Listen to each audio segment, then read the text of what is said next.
Good morning, Mr. Hinkle. Good morning, clerk. I'm Jen, the pet coordinator for Granite County.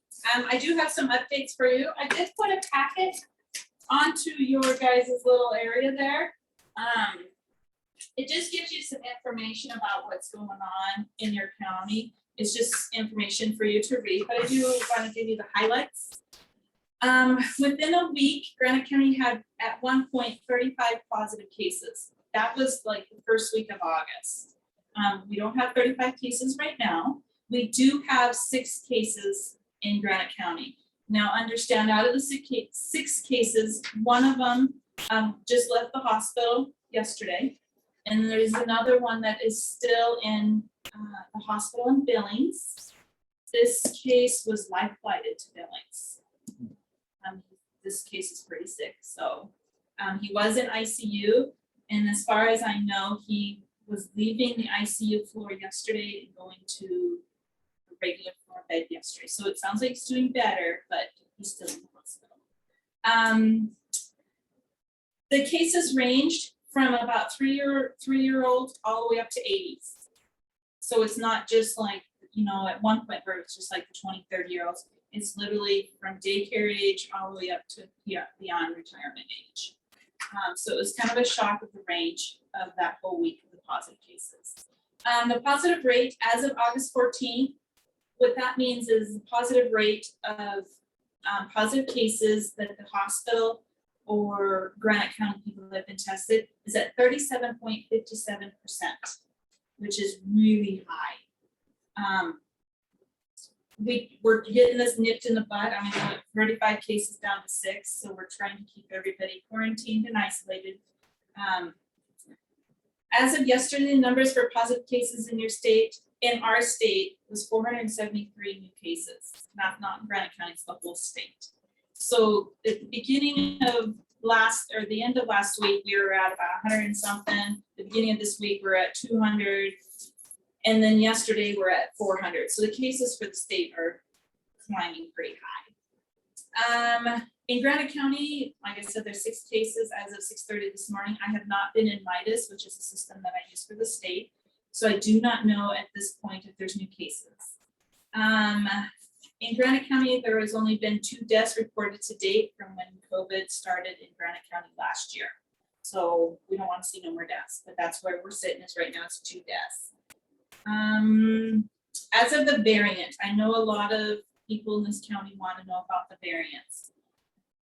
In this report that I had given to you, this one with the purple, Montana, Granite County has reported only 1 variant, and that is not the Delta variant.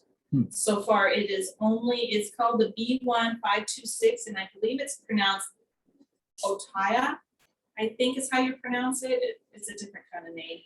But understand the test that the county hospital are doing is the rapid. So the rapid doesn't tell us what variant it is. It just tells within 15 to 30 minutes if you're positive or not.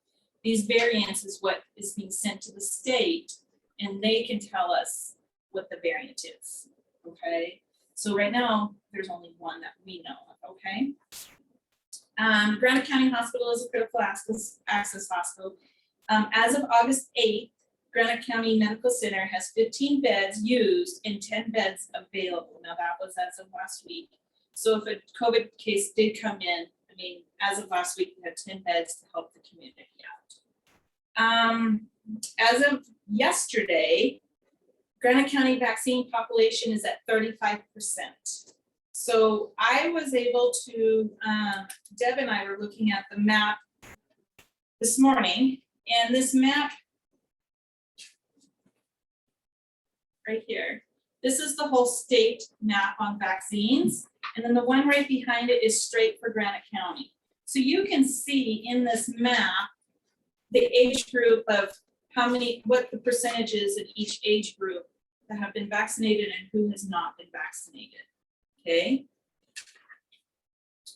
The population eligible for vaccine is a little over 3,000 people in this county.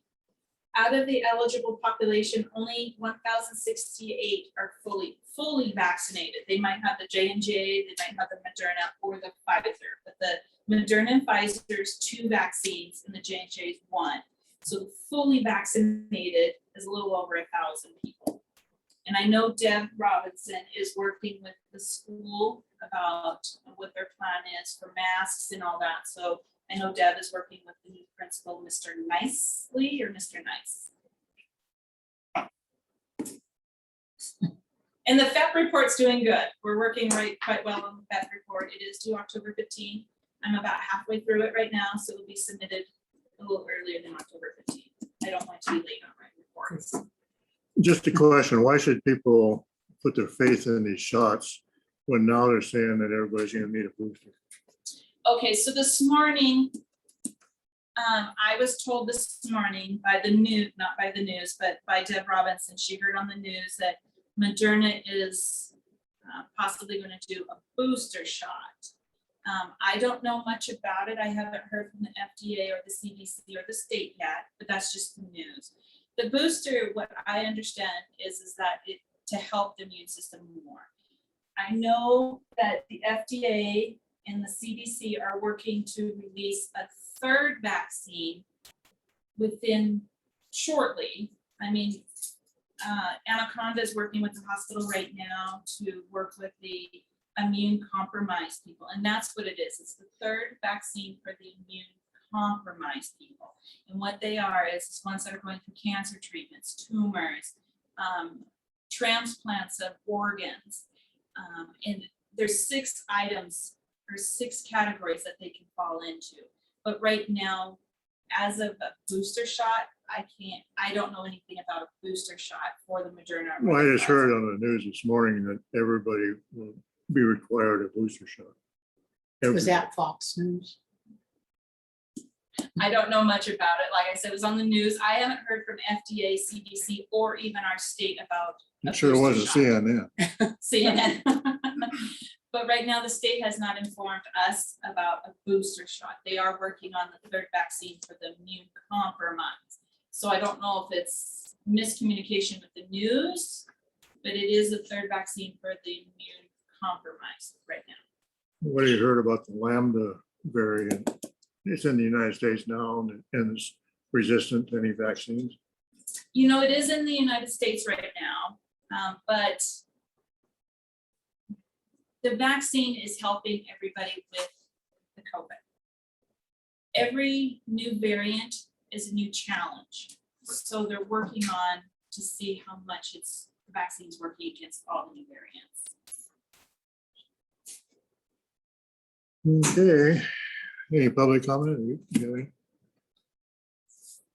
I had a big report ready for you guys. I was like prepared. Yeah, good. And I'm gonna hand this to the public health members when we have our meeting. Elena? Thank you. Good morning. This is Elena Gagliano. The information that you read and handed it to the commissioners, or the commissioners had it. One, is that online? Because I don't see it. And I'm sorry. It will be after the fact. After this meeting is over, it's going to be. That doesn't help the public that's watching this. Number 2, the website here, the Granite County website, the Public Health Board page, that has nothing on it as far as an update. When is this information going to be updated to the Granite County website? So if you go to the COVID update, it has a bunch of the COVID, if you can click on the banner, it has a bunch of the recent COVID update information, including the updated COVID counts. And then the information Jen just brought, she just handed it to the commissioners, so it will be updated today onto the website. That page that you made reference to on it's active cases, 6, stop, COVID. That's all stuff that's online. Why isn't that under the public health page? This whole conversation that we've just had now. Because this is the FEP update. The one I'm looking at has 723. Montanans 1 dose, July 23rd, 2021. This is the one that you just referred me to. On the webpage on top where it says click to COVID. That doesn't help me here as a person here in Montana, in Granite County, not at all. Okay, so I can say this, though, I did update the numbers with Billy yesterday. As of yesterday, there was only 2 cases. But then as the day grows, the cases increase it through the day. So I'm trying to keep an updated an updated case count with Billy as much as I can daily. So from yesterday when I talked to her to this morning, we went from 2 cases to 6 cases. Case count is updated. Is it? Okay. She's It would talking about- seem there should be a link there that we can just go to and get updated information, just like, why do we have to wait for you to put it up on the page? There should be a link that we can go and get the updated information from. It seems like the map and all this information is all out of hand. You refer to 2 deaths. I've seen it there too. It varies, it changes every day at 11 o'clock. The 2 deaths, Granite County has had more than 2 deaths since the start of this thing. I even have kept track of it. If the person is in another hospital someplace else and dies, is that accounted here? Or, everything is up in the air. The information, it could be there at a hospital in Butte or a hospital in not Granite County, but that information is not really accurate at all. Okay, your time is up, Elena. So, Thank you. I know. okay.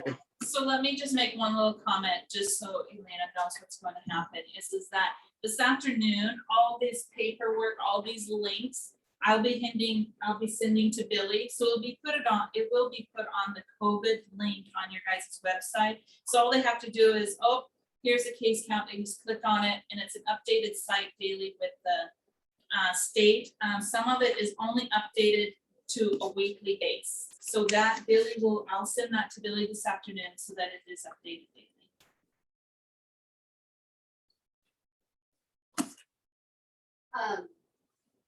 Jen, can you? You need to step up here and maybe introduce yourself. Come on, sit on down. Well, there was some confusion that came up, I think it was last week sorry, Lily, I've got my back to you now. In a business situation, and so I just want to clarify or get clarification. This business, the employee's husband got sick, was diagnosed with COVID. She had to wait so many days before, I don't remember the days, but had to wait like a week before she could get tested. And then if she would have tested positive, that business would have to shut down. And that's like 14 days later. And I hate to see small businesses shut down again. Do you know? You know, that was really tricky, and I don't mean to put you on the spot, know, but it's no. confusing. And I No, hate no, to see businesses shut down when it's like 14 days later and nobody has diagnosed and nobody has symptoms. Okay, so with that case, so if a positive becomes positive, that positive is to quarantine, isolate away from everybody in the family, in the community. So they have to be like in their own bedroom or whatnot. If a spouse becomes positive, we test on the 7th day for a rapid. Now, if it's prior to 7 days, between 5 and 7, we send them to the community hospital. We send them to Granite Hospital, and they'll have a state test be sent in.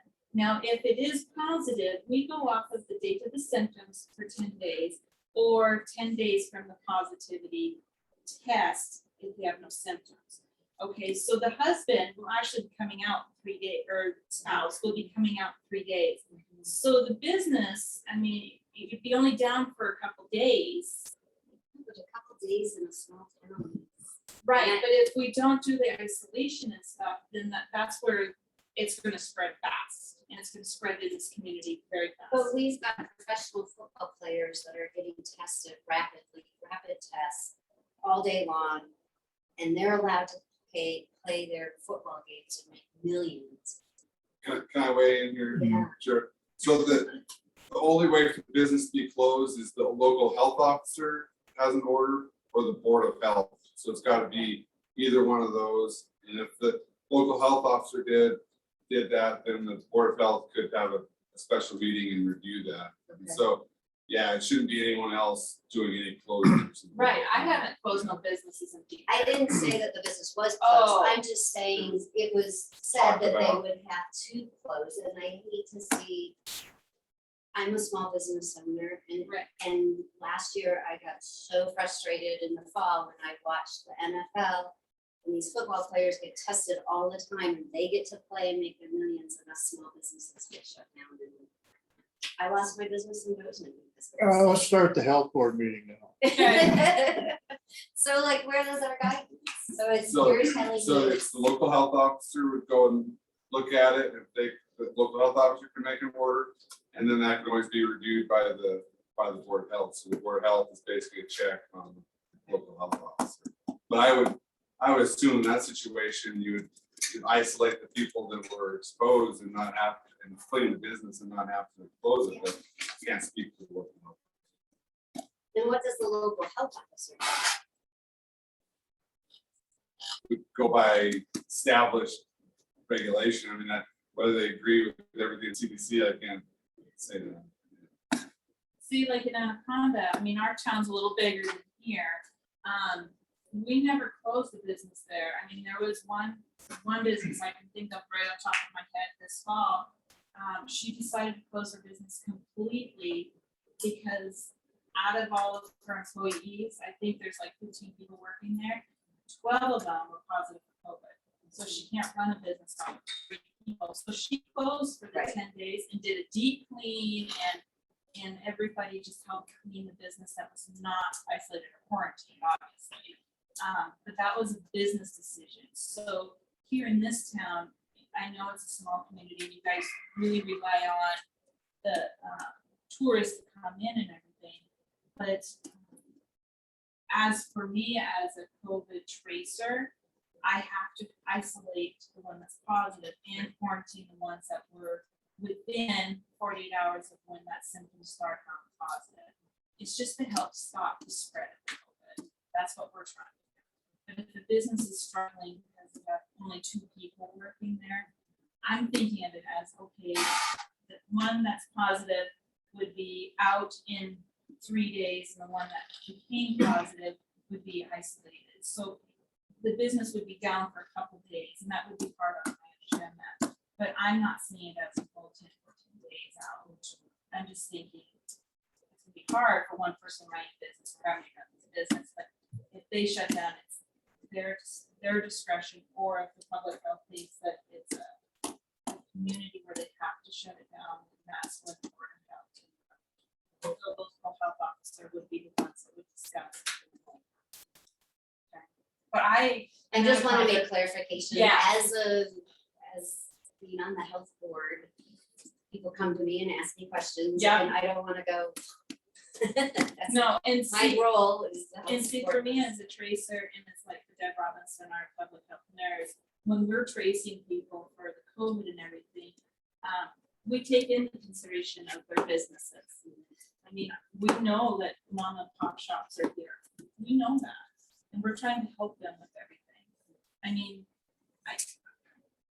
there was one business here that was affected a week or 2 ago, and she chose to close her business to keep everybody in that business safe for the 10 days, I believe it was. So, I mean, that was her choice. Yeah. So, Any other items for the health board? is there somebody else here? other than- Mike, come on up. Oh, I'm like looking around. Oh, I do have paperwork for you guys as well, for you. I've already given it to the commissioners. Then you want one? Hey, well, I come, You're Okay, the chair. come on over, there's a chair right there. actually, you're the chair, so. go ahead. Is there anything that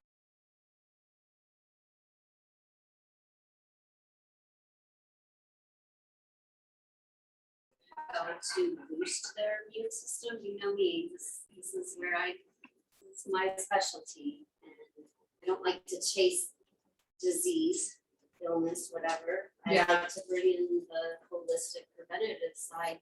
And can we're not seeing this anywhere in CDC or any counties or anybody talking about wellness and prevention and boosting our immune system and what depletes the immune system. So I think it's kind of cool if we are like frontline on possibly something. How about an article that gets submitted to the Phillipsburg Mail and put on the website? Yeah. That'd be I fun. write articles quite frequently. Yeah, that would be good. I have a blog space on the website too. I'm Michael Archie. I was recently trying to read and look through some of the articles and some of the advisors I've seen through the CDC. There was one in particular that I was looking at. It was a doctor of immunology and disease processes from Johns Hopkins University. And he was mirroring the advices that what I've been hearing all along is that the people that are going to be affected worse are the very old and the infirm, the immune compromised patient, and the very young. His recommendations in this interview that I've seen him conducted was to continue to practice good hygiene, hand washing, use the masks for the very infirm, and to sequester people, like if you do become positive with the COVID, to sequester, which is, common sense too. I mean, when there was past flu epidemics, people were told to stay home, drink plenty of fluids, take care of yourself. And I don't see much of a change with that with the COVID virus, although it is a different virus than the flu bug. I do admit that. So, there are cases where higher incidences of death will occur due to the flu. There again, in the last meeting I had talked about where the flu was almost non-existent in the state of Montana because of the actions people were taking, hand washing, masks, and vaccinating people. I do encourage, I don't know what side of the fence people are on as far as wanting to be vaccinated. I have a next door neighbor that she will not get the vaccine because of the taboo about the medication, whether you're a conspiracy theorist or not.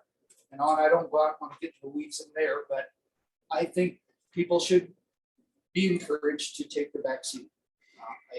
I myself am fully vaccinated, and my family is too. My daughter, on a personal note, had the vaccine or had the COVID virus, and she recovered, and she got the vaccine after she received that. There is some studies that this gentleman was talking about saying that people that did have the virus have a better immune system than the people that do not have did get the COVID vaccine. That being said, I don't advocate going out and get the COVID virus, but it does offer better immunity. As far as what you're talking about with the booster, I would get the booster vaccine. The gentleman that I heard in this interview advised, to get the booster vaccine. There again, the variants, take your pick. There's going to be hundreds of variants with this virus. It will mutate. That's a given. So to put what I said in a nutshell, I think people should mask if they feel comfortable. I personally don't feel that I should mask.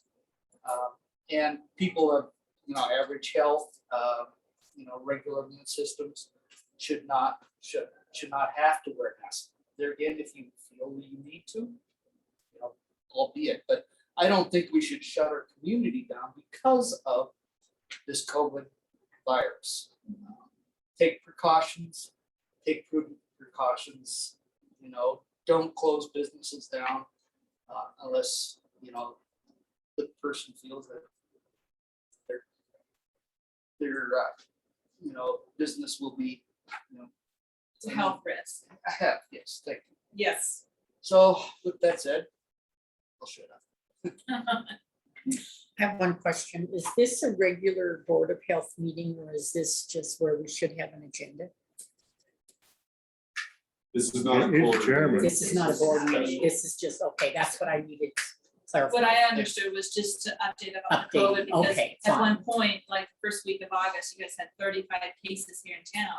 And so it was just to update Right. everybody here about, you know, hygiene. If you want to wear a mask, get vaccinated, try to help your community stop the spread of it. I think it's just to get the message out. That's the way I took it from this And I meeting. just want to make one comment on what you gave us. It's, we are seeing it just right this second too. So we weren't able to peruse it, so to speak, and I understand giving it to us. And I guess if there would be any questions that we would ask you back and say, please explain this. But just for Elena, we just received this too, so we didn't know what was in it either. And you explained it, and thank you very much. You're welcome. And like I said, from this afternoon on, everything that I had handed to you, there will be a link to, and it will be on the COVID Right. link.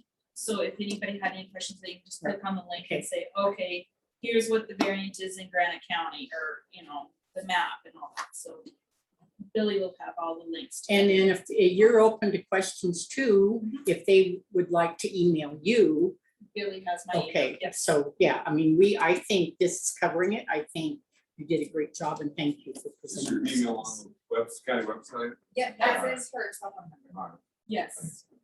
Elena,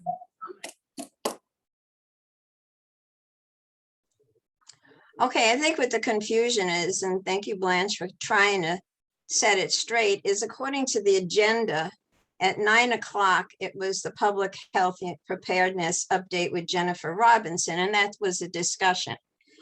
And then at 9:15, it says the County Board of Health updates. Okay, so that's updates. Recommendation and decisions. And then it says discussion and decision on all these matters. So it almost appears as if this is a County Board of Health meeting. And again, nobody is really. we decided last week to have them every 2 weeks again because of the resurgence of the Delta variants and other ones. And So this That's what it is a is. board, this is a Board of It- Health meeting then, like Blanche said, she wanted to know. Excuse exactly, me. that's why I called up the Board of Health, Okay, try to get it going. so Okay. this is where everything is getting muddled together. The 9 o'clock is being compared or combined with the 9:15, and it's confusing to the people that are here watching remotely, okay? Now, again, I heard some of the introductions, not all. I don't know who's there. Is Dr. Khan there? No, Okay, she's not there, so there was no I didn't hear anything. And one of the things, again, it seems like it's all opinions right now. And that's it. And one side is science fiction, scientific opinion, and then there's the other scientific opinion. So it's all speculatory. One thing I haven't heard, and I believe it's Lisa, she made some really good points. And how about discussing improving your immunity? Nobody ever discusses that. All I hear is how people are affected. How do you explain the fact that a person has never worn a mask, has never social distanced, does have underlying health problems, has never gotten any immunization for this thing, and has no problem whatsoever? How do you explain that one? Anybody's opinion? Lucky, And there again. Lucky, Trinity, Oh, lucky. Okay, that's pretty interesting. Lucky. That's How far- what your Elena, how science is, far back- lucky. Elena, how far back do you want to go? During 1918 pandemic, which is supposedly the worst in the world up to date, there were people that were dying from it within 2 or 3 hours or 2 or 3 days of contracting the flu. There were people that had natural immunity that did not die at all, who were there, throughout the pandemic. You're asking a question that no one, I don't care who you are, whether you're the greatest immunologist and epidemiologist in the world, can give you a straight answer or an answer that is consistent with everybody else's.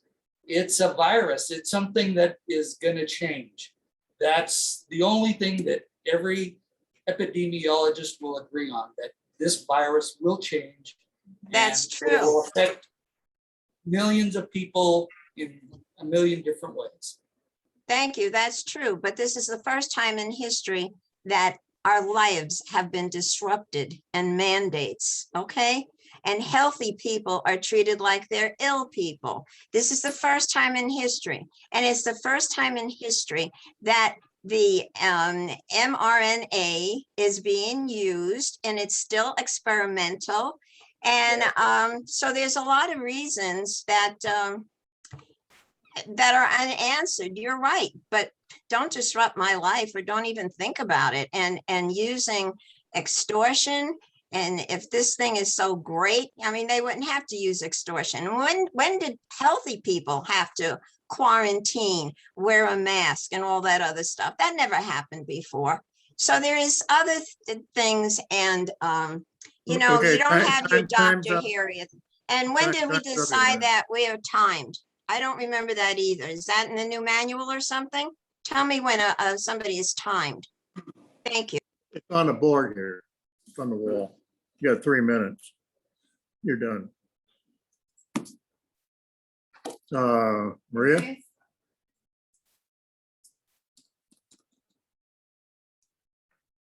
Good morning. I just wanted to share that the hospital is providing vaccines, and the latest recommendation from the CDC is that the immunocompromised population is eligible to receive the Pfizer or Moderna additional third vaccine. So that was announced in the past few days. So we are offering that vaccine to the community for those who are immune compromised. And I just saw this morning some information coming out about the possibility of vaccinating a third shot for the rest of the population after 8 months. I haven't actually gone through all of the data on that, but it looks like that's what they're looking at next in terms of strategy. So right now, vaccinate the immunocompromised with a third shot, and possibly the general population after 8 months. So I'll give more information as it comes out. But we do have vaccine available. We are giving it. We only have Moderna and Johnson & Johnson right now. The pharmacy and public health both have also the Pfizer. So anyone 12 and above can get the Pfizer, and the Moderna is 18 and above. Okay, thanks. If there's nothing else, we have to move on. Yep, I'm good. Thanks, everybody. Thanks. Thank you. So this will be every 2 weeks now? Yeah. What? Every So 2 you weeks for an want- update. So For 2 weeks?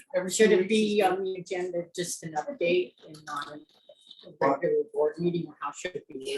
Because it is kind of The confusing. reason why I put it for decisions in case there case comes there's up where you need it. So it's basically a cover for you in case you do need to make a decision. Right. So that's my advice, is keep the agenda just like this, but you can clarify if that update's over and then more help, which I think you.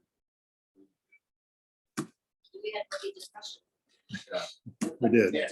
Okay, thank you. Thanks. Thank you all. Thank you guys. Yeah, send you this. Thank you, sir. Yeah, I'll send it to you. Thanks. Perfect. Thanks, guys. Have a good day. Good, how are you? Okay, it's time for Paul Alt, Road and Bridge Superintendent. Good morning. Morning.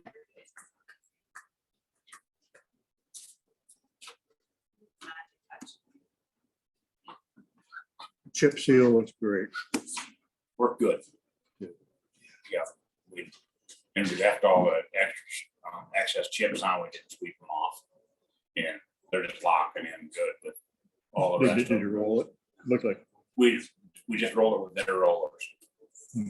So they recommended not to roll it with the steel one oh, for chip fracture. okay. So they changed their mind on that, so we went with what they thought. You're gonna take that roller back then? Already did. Someone calling in. Yeah, you want to answer? Oh. Granite County Commissioner's Office. Hey, Bunch, it's Scott. Hi, Scott. How are you? Good. How are you? All right. I'm just calling in to listen here on the phone service. So I tried calling at 9 to listen on that PEP thing, but it won't go through. Hmm. Or not PEP, yeah, just public, whatever. Did I maybe not answer the phone? I didn't hear it. Yeah, it was theft. It was on at 9. Okay. All right. Well, I'm just listening to what things update was. I'll just keep checking in. What else? Bladen and Rock Creek. And gonna start hauling gravel probably next week. Cause we're gonna get all this rain, so we might as well let this go by. And just been cold patching and dirt patching. That's pretty much. We're gonna do a little more mowing, maybe this afternoon and tomorrow, depending on the rain. But I don't wanna mow, and start a fire, so I'm just kind of playing that as the weather goes. See, the chip seating was all done. The chip sealing's all Yeah. done. Any complaints? Oh, not too bad. It's like I did a good job there. Yeah, it looked good to me. Went good, we had plenty of our own material, couldn't have to buy any more material, so really good, You guys are fast. they are.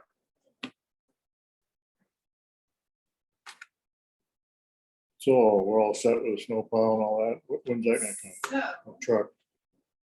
I have been emailing back and forth and calling back and forth, and there was a leg in getting financing paperwork. So I got a hold of Nadeem this morning. I actually talked to him yesterday too, and the communication was getting crazy because there were so many middlemen between him and I both trying to get a hold of the finance company.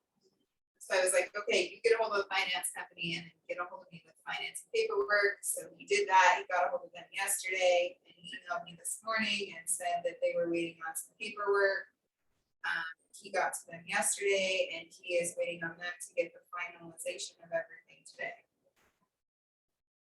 I don't know why it has been such a runaround. Looks like it'd be next Tuesday for financing documents, or that put you in a bind. Well, Well, I think we already have it, right? Yeah, I We've think we're already done. purchasing it. We're just We're just waiting waiting for the to- Yeah, but, finalization. to get it clarified. Aren't they wanting the financing documents signed before they're releasing the vehicle, the snowplow? Yeah, they're waiting on the, yeah, I believe so, because, yeah, the Riverview International is waiting on the signed loan documents from American Capital to say they can release the snowplow fall. Okay, so they did specify that 35,000 down is the first payment, correct? Yep, and they have received it, American Capital knows that it has been received, we're basically just waiting for the documents. so we And can then the sign. 2 more payments. yeah, they changed it back to 2 payments. Because that was, the wording was really. Yep. It was all befuddled and everybody had it mixed up. I think that's all we have to really worry about. I don't think we Yes. have to.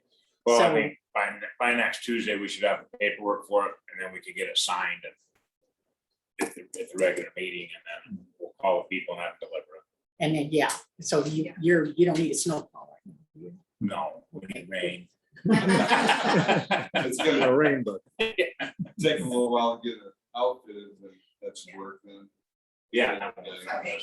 They were waiting for the, for all the stuff. Okay, it's just, I don't know why. So, Here's what it I is. encourage you to table that issue then on the finance director until next week. Okay, table till next week.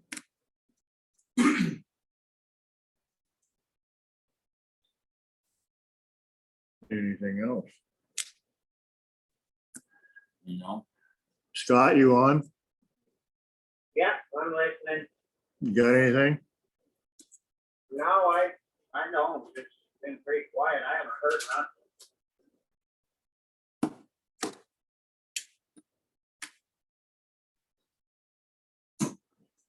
You might as well stay for the next one. yeah.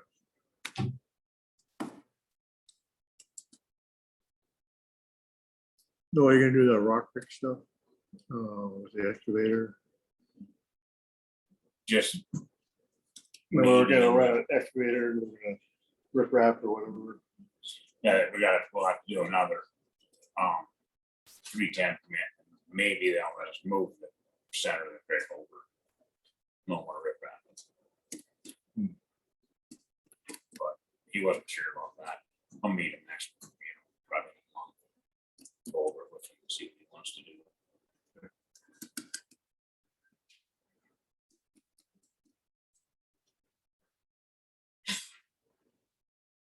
Well, we might as well move into the next item. It's all related. Paul's here. Granite County Planner, Linda, to discuss fencing right away on Upper Rock Creek Road.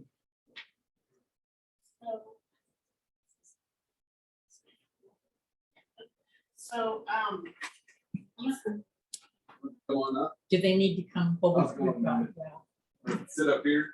We still have, according to the computer clock, 5 minutes. No. Hey. Morning. Come on up.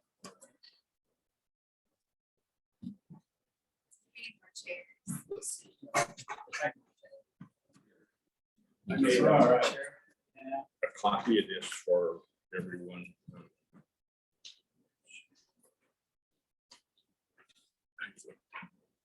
My name's Joe Rask. I'm friends with Larry and Barbara.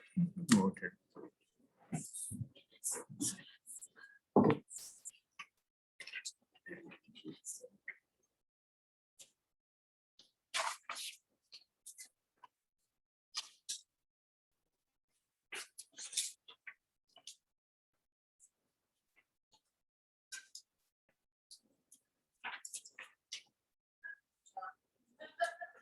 Who else is there? I can copy it. Sure.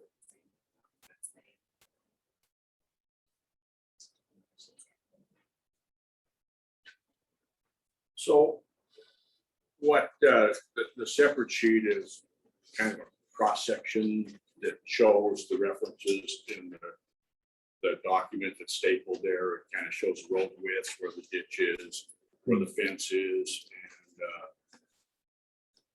and somewhat just hopefully you make it. If you haven't been there to look at it, kind of give you an idea of what I was looking at. Linda, you wanna, Well, Blaine had contacted me and then family had contacted me, Joe had, and asked about, they just had some general questions since there was a notice put out in the paper saying you guys weren't going to allow fencing within the right of way of Rock Creek. And they have a fence that's long-standing, that's been in the right of way of Rock Creek along with their ditch. And they wanted to just make sure that fence needs some repairs. And they want to leave the fence where it is and the ditching where it is, which they've historically been using. If they moved it out of the right of way, it would take up some of their hay field, take out some of the ag production. And then they had said that it's kind of, the road is migrated sort of that way over the years. And so they're just wanting a basic understanding from the commissioners that they can leave the fence where it is. And it's like, that's what Paul needs to kind of Well, this, weigh in here. that notice wasn't for Yeah, fence repair, it's for new people that stuff are coming in, going they're building new fence, needs to be out of the right of way, as far as repairing what they're repairing and stuff. Yeah, It's repair.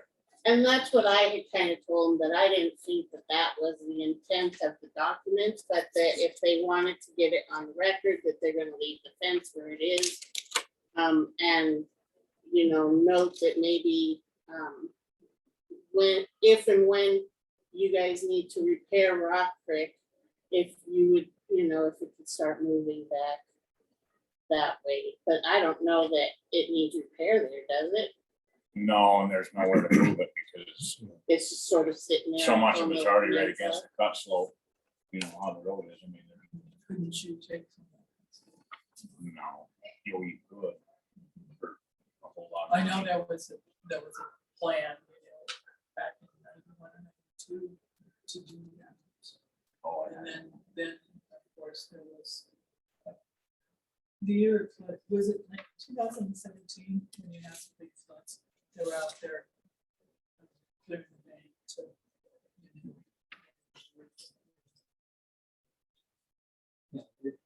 In 92, and after they started, they cleared, county cleared a big section of that on Memorial Weekend.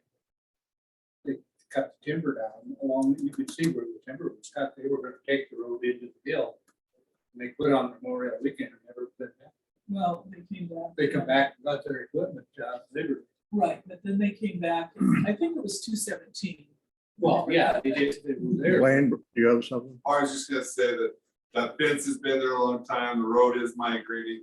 It hasn't been a safety issue at all, it's not a problem there. I think that notice was for, new people building right in the roadway, and so I think the commission's fine to allow that fence right there. Yeah, I've looked at it. There's, in my opinion, there's no place else for the fence. The only real critical We can't, because the ditch is on grade, we gotta follow that, or that, or the water pipe, and that. Right, and it's been there forever. It was probably set up as a wagon trail when it was first done, that's you all it know, was. and like you say, it migrated towards you. The only critical part on that is between reference posts 90 or 37.2 and 37.3, so it's really not even a tenth of a mile. There's really an issue. But the road has actually gone over the top of the fence and into the ditch. Scott, you have anything to say? No, I agree. Any public comment on Zoom? So we're gonna need a motion just to I tell just them have one question. Is that this first picture you're talking about? Can you explain that to me a little better? Yes, may I? Yeah. On the second See if page. we can do this. The first picture, so this is taken, there's a mile marker, 37. This is at 37.2. The road surface there is 21 feet and the ditch is at the roadway to the east. So this picture, the second picture shows it from another view. Oh, wait. So what's your point? I'm sorry. Oh, just showing Oh, the okay. road is all I it was is. just thinking, Just showing, so this picture kind of shows how, the second picture kind of shows how the road is migrated over. Come on, the road is actually on top of the fence. And the fence is partially buried in the roadway now. And shows where the ditch is. I mean, just trying to Okay. give you a visual. okay, so is that a problem? Paul, I mean, is that a problem with you guys? Well, we need to put the fence back up. We need to put the fence along there. So on page 3, it kind of better represents that. So page 3, the first picture shows where the ditch is, and you can't really see the embedded wire, but there's a little bit of wire sticking up there where I have the Okay. embedded wire. Yeah, we need to, fence then. Oh, so what To you're, protect. all you're worried about is us not saying you can do it. Oh. So it'd be a motion to accept and allow their fence repairs as proposed. Okay, I understand. I'm sorry, I didn't understand. Yes, that road is migrated since if where the utility lines, telephone is buried in the road there. That was on the shoulder of the road originally. That's nearly in the center of the road now. No, I believe it, You yeah. can see down. Because they've on the been last migrated page. into the fence. Mhm. Last spring, last summer, they come by there with their machine and cut a bunch of trees that were standing there, helping hold the road bank up and wipe them out. Okay, Where it was. so what do we Trees do about were- that? Is there anything we can do about? No, no, It's sort No, of I a mean- mutual understanding that they're gonna put the fence back up and we're good with that, but they also understand that, you know, snow plowing and stuff throws snow on the fence. Yeah. And potentially will cause some damage to it, and that's partially because it's in the right of way, so it's sort of a more mutual, just, yeah. yeah, we all agree that it's, both parties are just gonna continue. That's perfect. You said that, just perfect. We want to, what we intend to do there on part of it anyway is put some steel posts in or whatever, pipe, and put one bridge of guardrail on it so snow can go over that fence, or over it, it won't hit wire or take it out, and put it there so it'd be like plowing on the shoulder of the highway. Basically, the snow isn't gonna be tearing the fence down. It's not our cattle coming in, it's our cattle who go out there, and if there's a guardrail there, it's enough. They end up. So how would we work that? I think just as Linda said, I think that Yeah, she said it accepting, perfect. what she said could be What say she said. specifically in the minutes, and then you can reference what her language there, so. So essentially, the county's going to agree to allow the fence to be repaired and remain where it is. And the property owners realize that we do have to plow and damage may occur based on our need to plow and maintain the road. And they're willing to install a guardrail as part of the fence to Yep. allow plowing. And that works for you guys. Yeah. Okay, good. So you made that motion? I did. And that works for you, right? The guardrail? Any other public comment? Is there a second to the motion?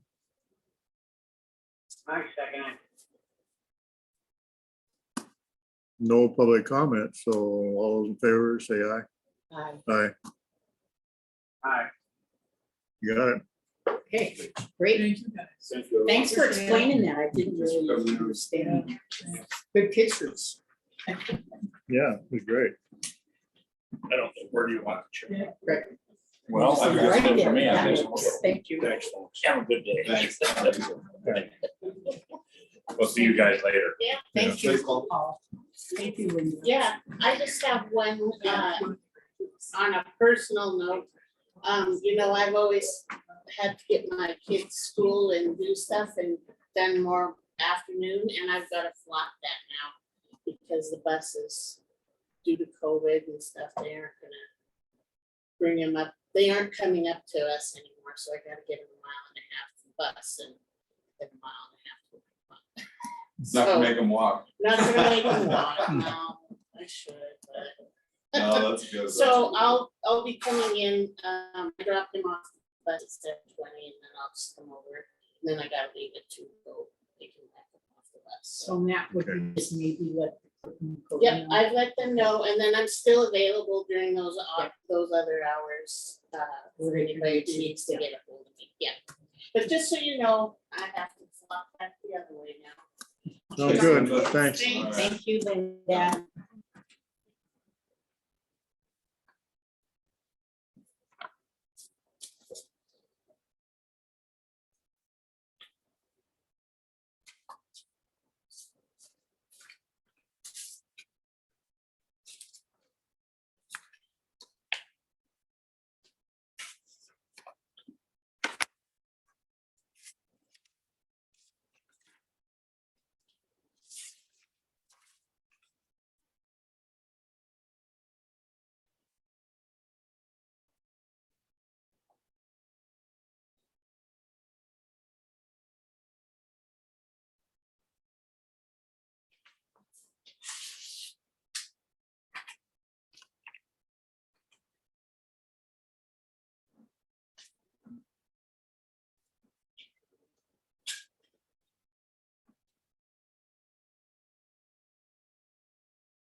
A few drops of rain up there, but it's supposed to be more. I think.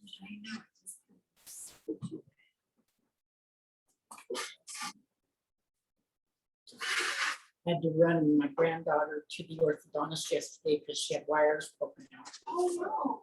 We're coming back from Butte and it's just like really smoky, I thought. I said, gosh, that almost looks like storm clouds, and drops of rain came down, but not very many. Smoke mixed. Yeah. But it's really super smoky heading to Butte. Is that because of the fire in Canyon Ferry or? Well, probably a big hole over there in the old fire, Christensen Fire. Over by Weiser. Oh, that's where we're getting. Yeah, it. it's go right down. From the West Coast too. Hmm? A lot of smoke coming from the West Coast. Yeah, Butte would get that Boulder Creek. And it's right by White River and it's a straight shot.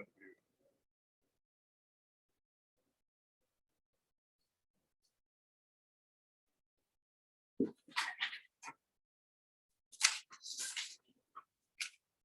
Scott, you still there? Must have.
This phone needs to flash a little brighter because I can't hear it all. Can you hear it ring?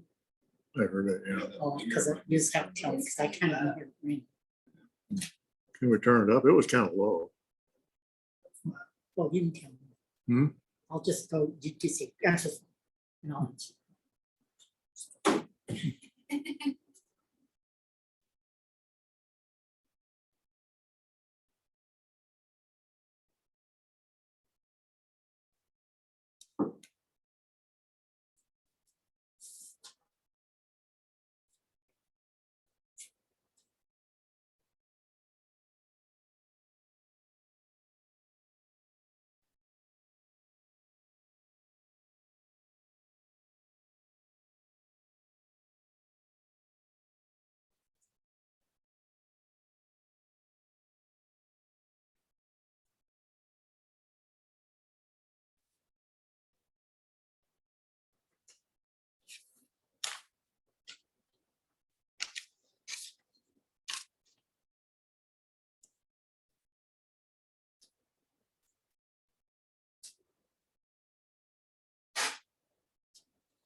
I guess we're back on time, so.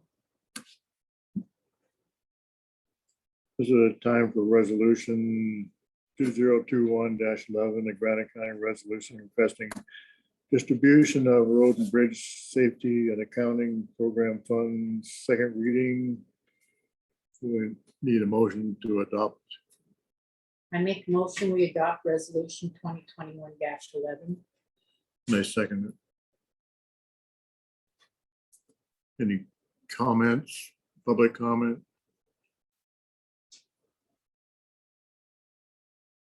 Seeing none, those in favor say aye. Aye. Aye.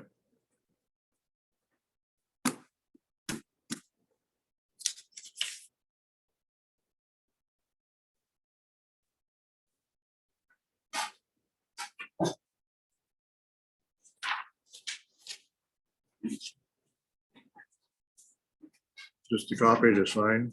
Sure, you guys can just pick a copy and sign it. Green.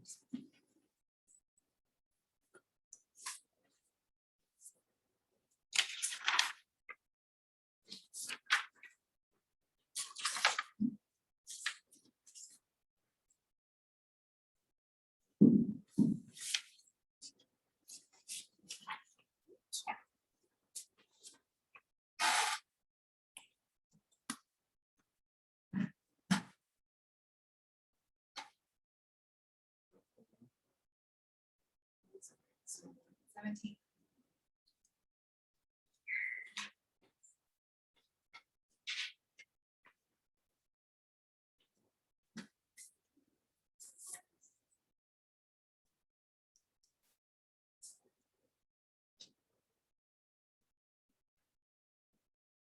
Yes.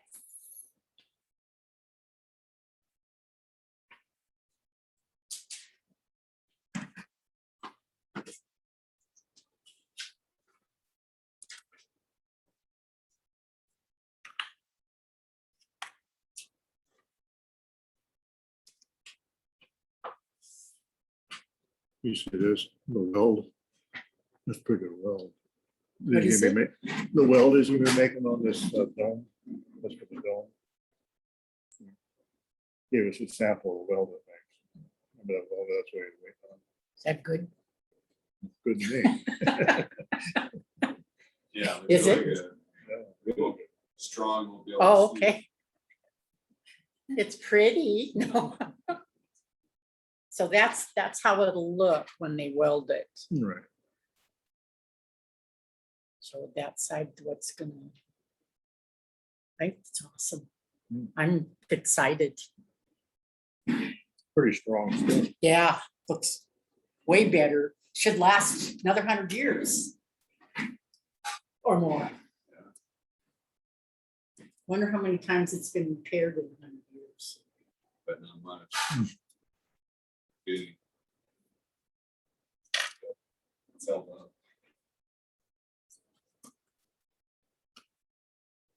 Yeah, like fixing that dome.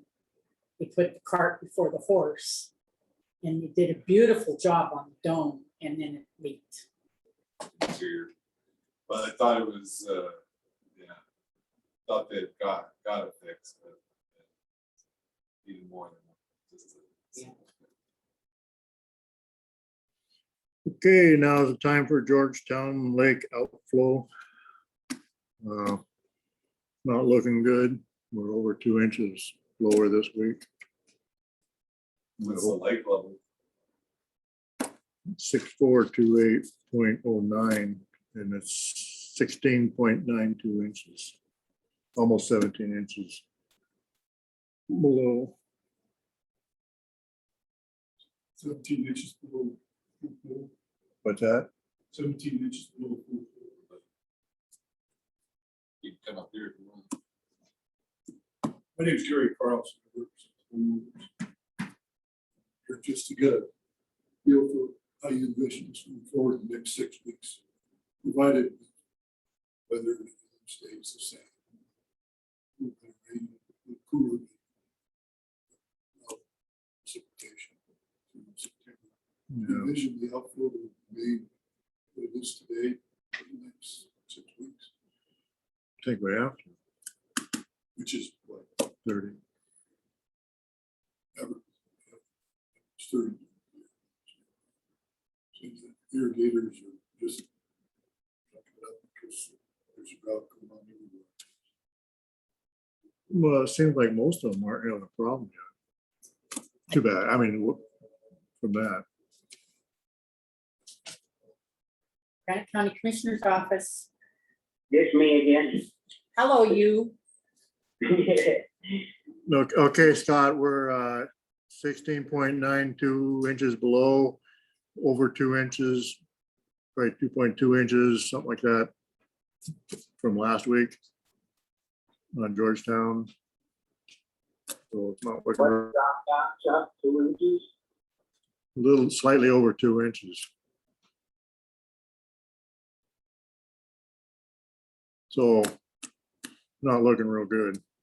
I'm Did hoping you want we're, to make your comment again? No, I was really looking for feedback.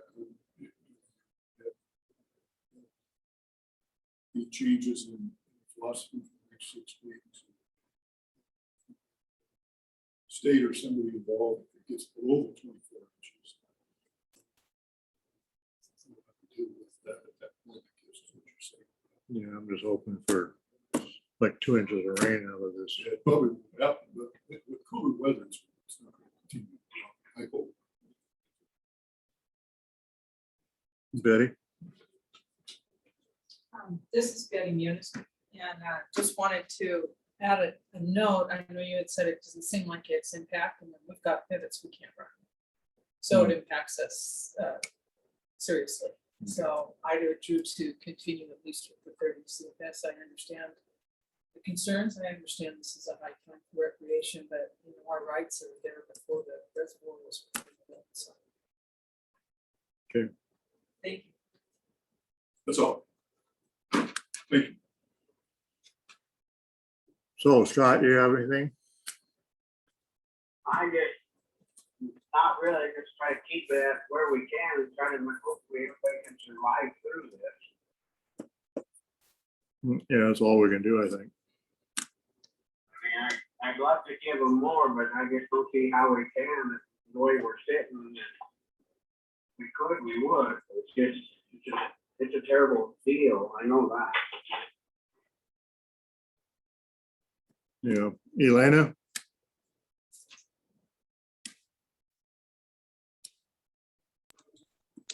Okay, thank you. Just a few questions. Again, I don't see any update online. I don't know the date of the report you're reading. However, it was interesting. There's no page either for Georgetown Lake, keeping track of the water or links regarding the gauge reading and stuff like that. But it was interesting how yesterday there was a link, and it was in a funny place. It was a link for the USGS current conditions for Georgetown Lake near Phillipsburg. And where was it? It was under the County Road Department, under useful links.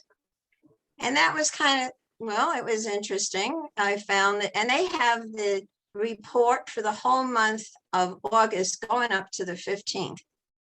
But now I notice it's not there anymore. We have useful links, the Montana Department of Transportation, the MDT Road Report, and the Sheriff's Office. So that's interesting now how it was changed from yesterday to today. And I thought that was a very useful link regarding the reports for Georgetown Lake. And I'm surprised, since that's such an important item that you discuss it every week, that that's not on the website. And it's interesting how that link somehow disappeared. But anyway, that's my remark. Yes. Elena, on the commissioner's page, it's the USGS readings. If you go to the commissioner's page, it's on the USGS readings. On the commissioner's page, I'm saying it was on the County Road Department page. That's where I saw it. Yes, we were. And now it's not there. It's been changed. Okay, Yes. so it's by accident. You go through the website, which again stinks, and you can't find the information. That's what I'm bringing up. I'm not here to find out, oh yeah, well, it's there, it's there. As the public, I should be able to go right in there and find that information, Okay, not well, incorrect information. Okay, that's my comment. Thank you very much. And I will be writing something down and sending it to you. Thank you. Is the, Rude, that's being rude. is the lake level and the outflows links on there? Because there is an outflow, there, Southern Cross. It's the one, it's this one that we have on the page. It's the USGS readings, and you can go to, it's the same one that was on our own website. So you go to the Yeah, first, okay, yeah, okay, yeah, both, yeah. Billy, is there anywhere you can post something on the webpage to tell our residents we have moved this to this page? So that, because with Elena saying it was Yeah, on we the could do road it and she on couldn't the find blog. it, so she didn't know where to look. Yeah, we could update it. I'll do a thing on the blog telling people, because I got back end access on the website. I've been working with Eric, so I've been working with the department heads to go through and like fine tune these other pages. So if you could state that and just say, okay, we're under construction a little bit and this has been moved and this has been moved. Yeah. Which would be easier, somewhere where it's noticeable, right? Boom, I'll do it on our Yeah, newsletter, that would 'cause make that's where it- all of our updates are. make it better for the public to be able to, Find if stuff. they see it somewhere, I can understand where she says, I saw it here, now it's not here, where is it? Yeah. So, And we we're- do have a tab for all these links. You can click on it and they come up. Okay, I'll make the motion to leave the outflow at 30 CFS. I second it. Elena has another comment too. Elena, you have more comments?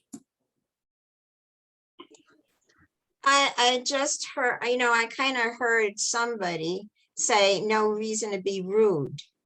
I don't know who said that. I have an idea who said that.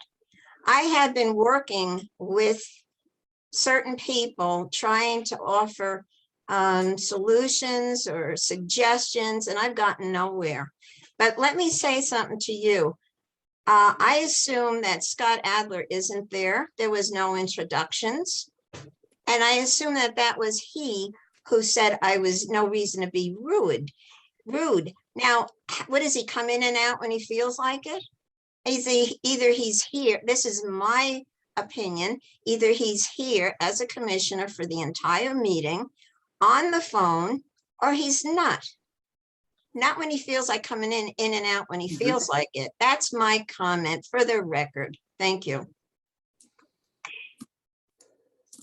All those in favor of the motion, say aye. Aye. Aye. I, I didn't hear Yeah. who said it.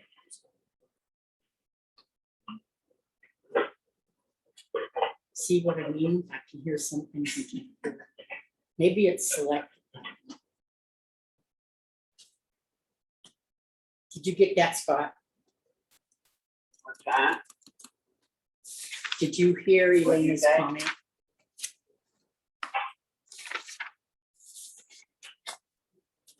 Okay, is it time for draft letter to FERC requesting more time for doing the earthquake study? Looked like a good letter. So, yeah, I mean, we found some information there that we can provide them, at least. Talking to Jeremiah, he doesn't think they'll go for it, but at least it has alternatively asked for an extension of time, so if they don't go for it, usually longer. But there's a lot of good information from what the Montana Tech Yeah. researchers found, so. Well, we just don't have the money right now to pay $60,000 for an earthquake study. Yeah, so at least 2 years would give you some time. Okay, So is there a motion to I make the motion. send the that letter? We draft a letter to FERC requesting to waive PGA amendments. Motion. Or just draft it, so just send it. Send this letter. How about send this letter? Huh? How about just send this letter? You already drafted. It's already drafted. Well, that's what it says, draft letter. Oh, it is the draft letter. Yes. I'm sorry, my bad.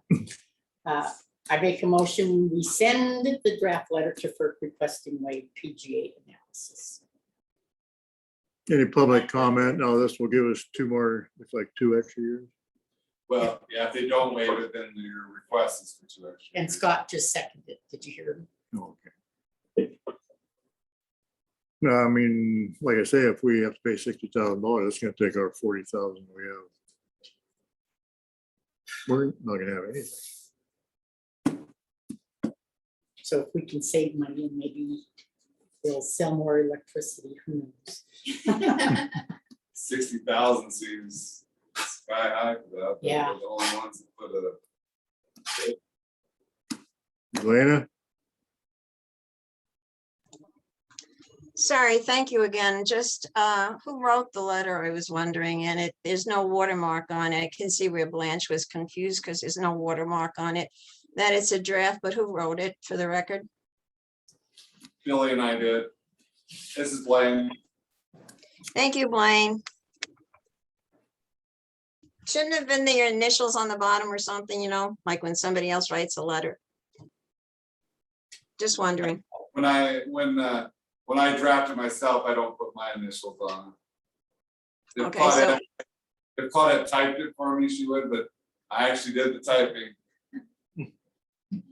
So Billy wrote it actually, and you helped her, is that it? We work together. You worked together on that? Okay, because I didn't think it was all of Blaine's. Thank you. Is there a typo or something in it? There might be. All those in favor of the motion, say aye. Aye.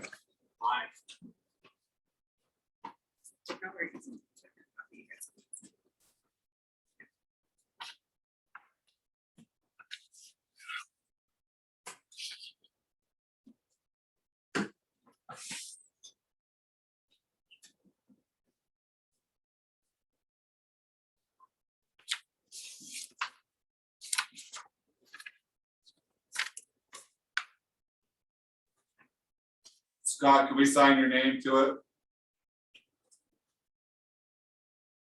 Is he on there? Scott?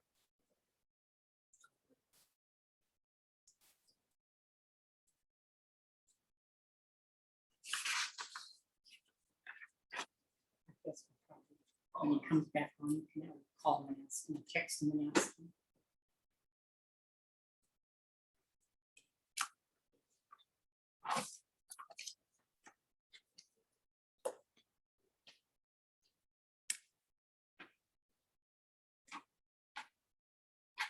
Have a good day.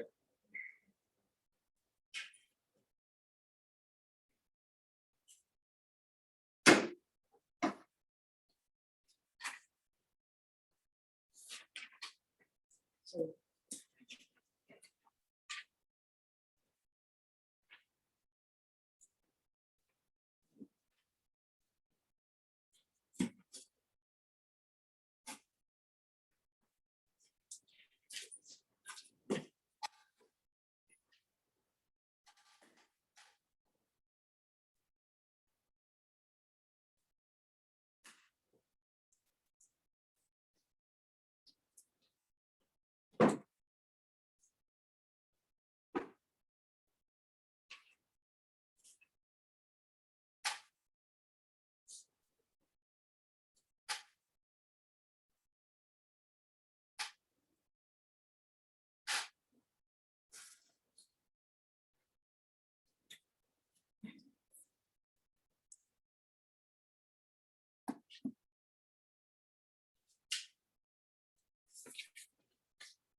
darn good letter, I thought. So, What's that? I was a very good letter, I think.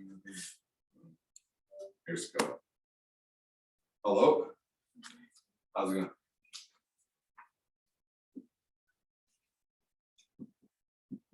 Yeah, well, that's, yeah.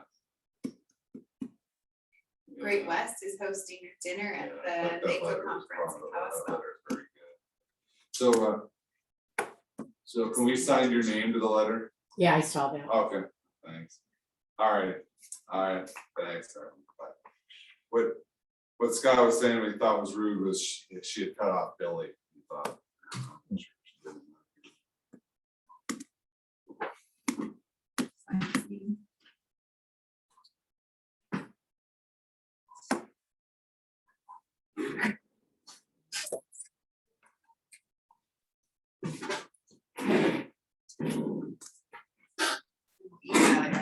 Yeah. Do you have know how? If not, we should jump on it. I'll give it a whirl and then figure it out. I'll send it to him. Let's see if I get it. I don't see why we can't do it indefinitely. We don't need it. We don't have earthquakes that much, no. Could you just say it like that? We don't need it. We don't have earthquakes. As we don't have have huge problems. one. We don't have bad earthquakes. We just have little rumbles. But can't say that, can you? Don't think so.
No, Blaine's not here, but this is a time for the FAA grant for master plan at Riddick Field acceptance. So this is last week. You guys already accepted it last week when you signed off electronically. And Blaine just recommended that you guys have it on the agenda this week. So I posted what you'd signed off on last week electronically on the website.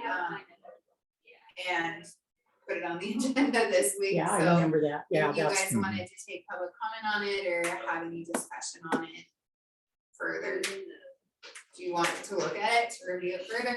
Or? Yeah, we might as well have it. In case Yeah. somebody.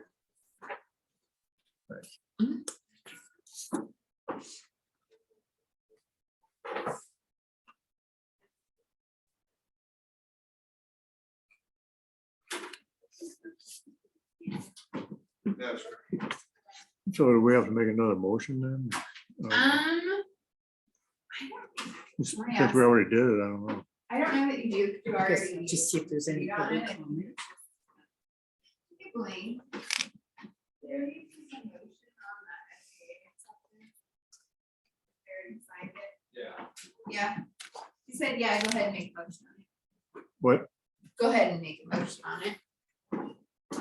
Okay, I'll make the motion to officially accept what we accepted last week for the FAA Master plan. master plan. I second that.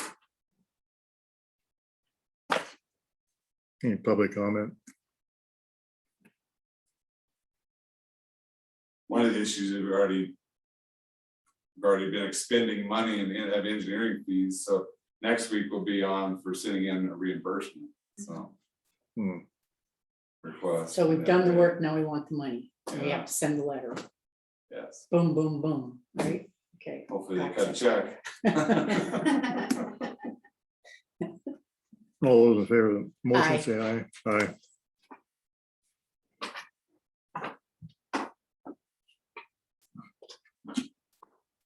Oh, now is the time for claims.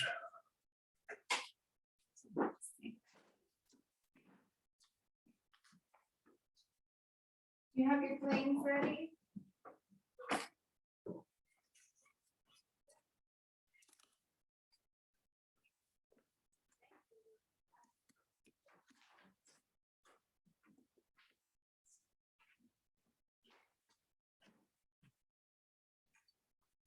Where are you? So you want to just do half, I'll do half, then we'll switch back and forth. You have the top half, I have the bottom half. No? Oh, I don't care. Just don't get me mixed up. I promise, I'll sort them if we do. So when you're done with your pile, I'll grab your pile, you grab my pile. Let's see. That just will move a little faster. 11. I'll be back down to 11. Okay.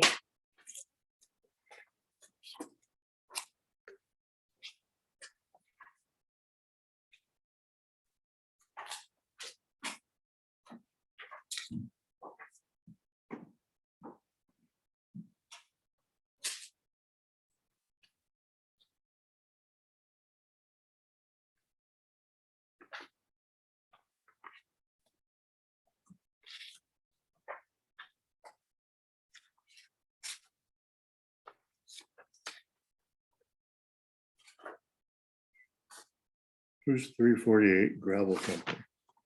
What?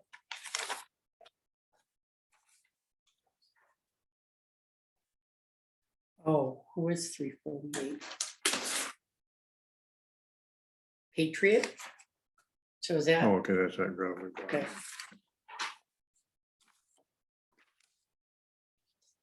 Why don't they put Doug Patriot? Benson? Hmm.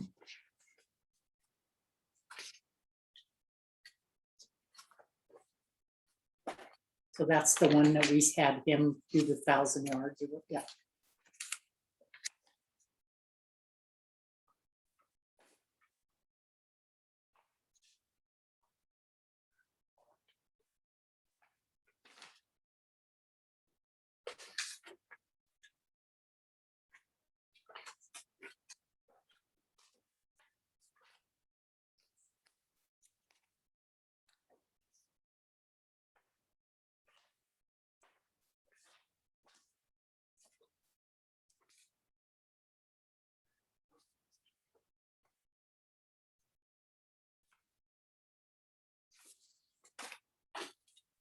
That get used to Becky's abbreviations of departments.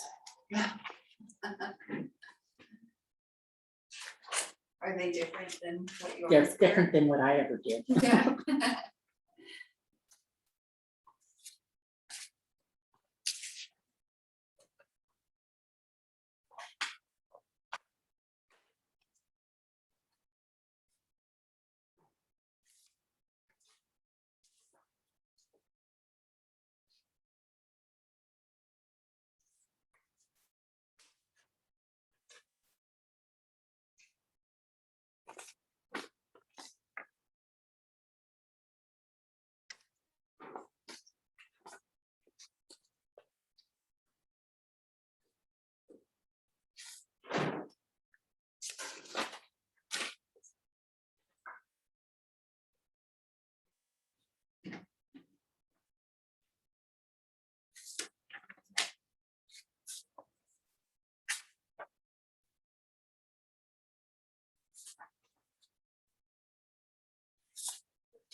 Just want to ask a question.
I was just curious on this one.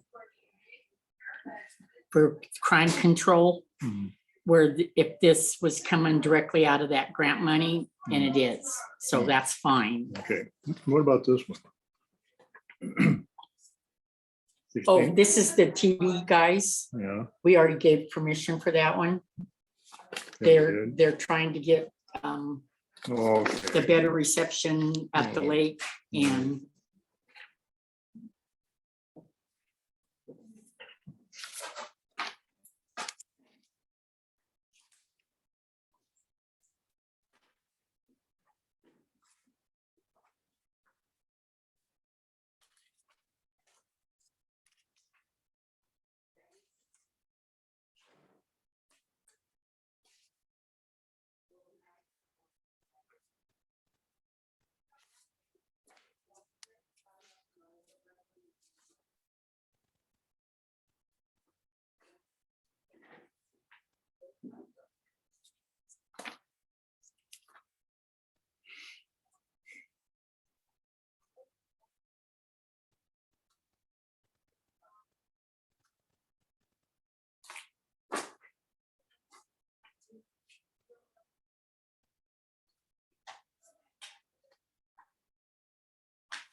I'm just gonna put these right here. And I'll take these right here. Okay, you keep track. I got them, I have them, I know where I'm at.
What's this mulcher?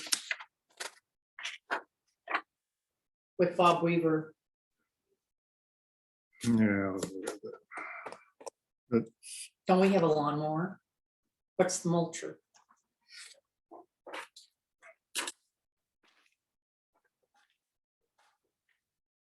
And he did say he was almost out of gravel.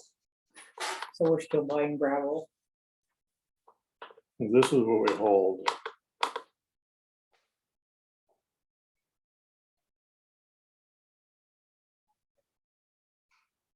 I don't know what the mulcher is. So we bought a lawnmower and now we need someone to rent a mulcher. I think this is for the milling that we hauled. Oh. Because we had the trucks from Barkel, and he was, one truck was a third of that, basically. Well, I think that's a milling, Oh, is that what that is? hauling the milling. Remember, we had to haul the rest of the millings. We put them on the airport road, put them on the road down there. That's the Billy dump.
So apparently this is renting Cycle's mulcher, doing something. Who? Bob Weaver rents it or leases it from a road employee. I don't know, I think we should ask about that. I thought we ordered a lawnmower, or what you call it, a mower. Yeah, So do we need a mower and then we need a mulcher over the No. mower or what? well, they're two different things. What does a mulcher do?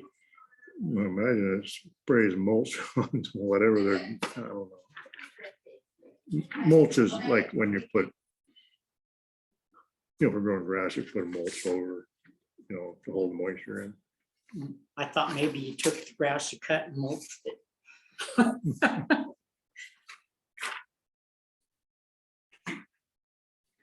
Are you holding that one now? Yes. I guess I could call Paul. Yeah, well, yeah. Hmm. Yeah, with numbers.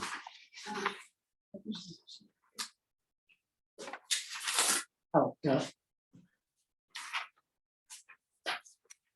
It's at the bottom. Bottom.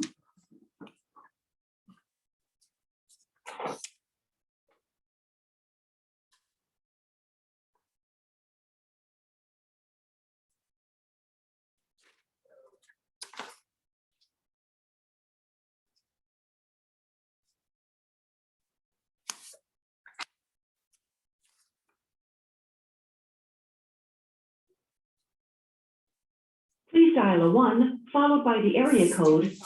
Shut up. So this is not local?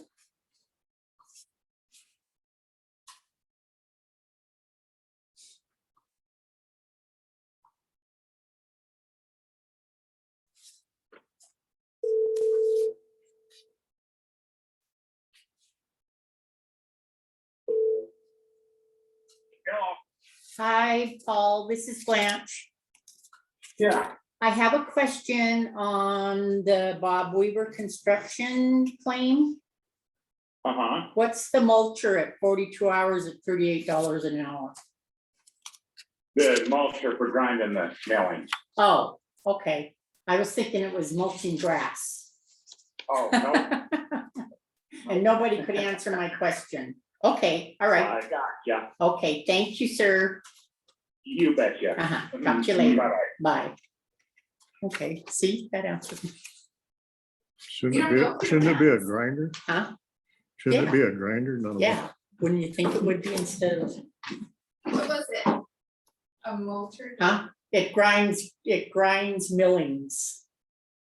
That's what Sarah was saying. Who said that? Sarah said, Oh. that. I wonder if that was, if they sit in those piles long enough like that and just start to compact themselves and Yeah, probably. Yeah. conglomerate themselves. What do we do with this one? Oh, they're just showing us there's a credit. It's just in her pile stuff.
Did we approve that one?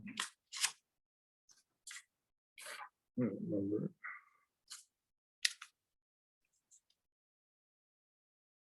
That is the death benefit, yeah. They're entitled to a death benefit, veterans death benefit, and we have it in the budget to pay that $300 to them.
Okay, you want these in?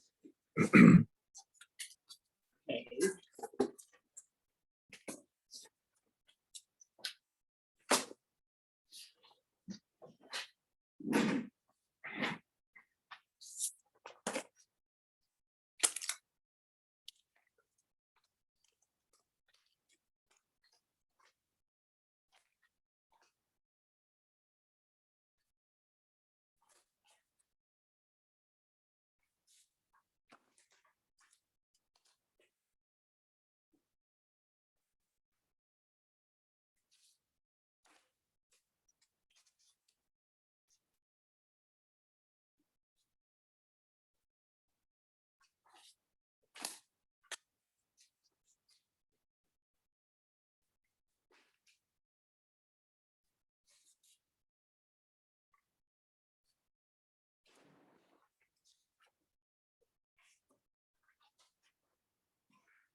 I don't know where these goes in order.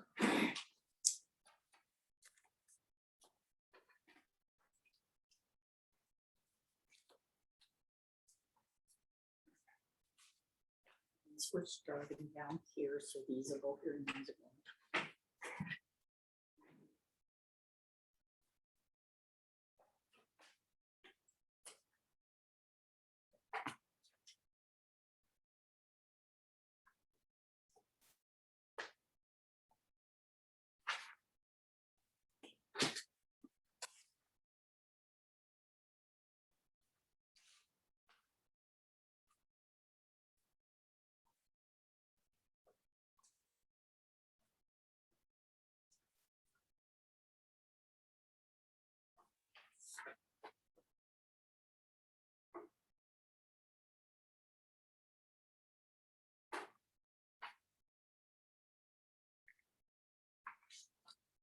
Yes.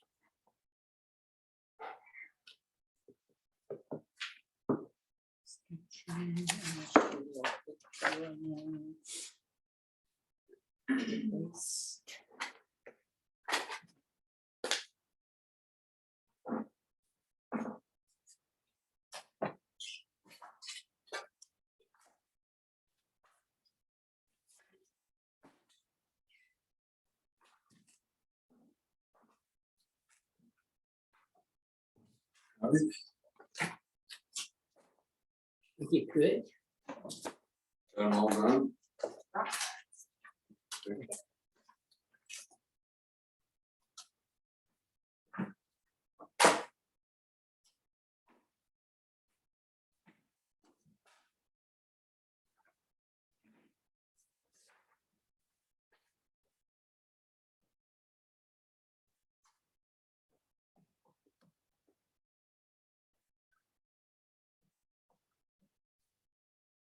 Well, about back to school for your granddaughter, huh?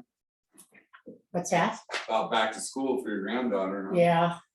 Yeah, she's doing volleyball now. Is she? Okay. When do they practice? Early 7 morning? in the morning and 5 at night. They're gonna do a day, is Yeah. that serious? 7 to 9 and 5 to 7. Who's the coach? Cause Jim Um, Graham isn't coaching. Can't think of her name. Not Graham, she retired. Yeah. It was her JV coach. Okay, Is it Lakin Smith? yeah, that must be the. No. No? No, Who'd you say?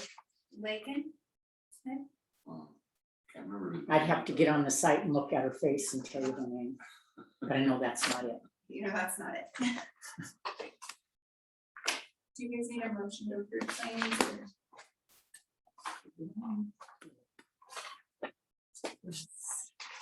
But I still have that, so I can tell you who 348 gravel was. Okay.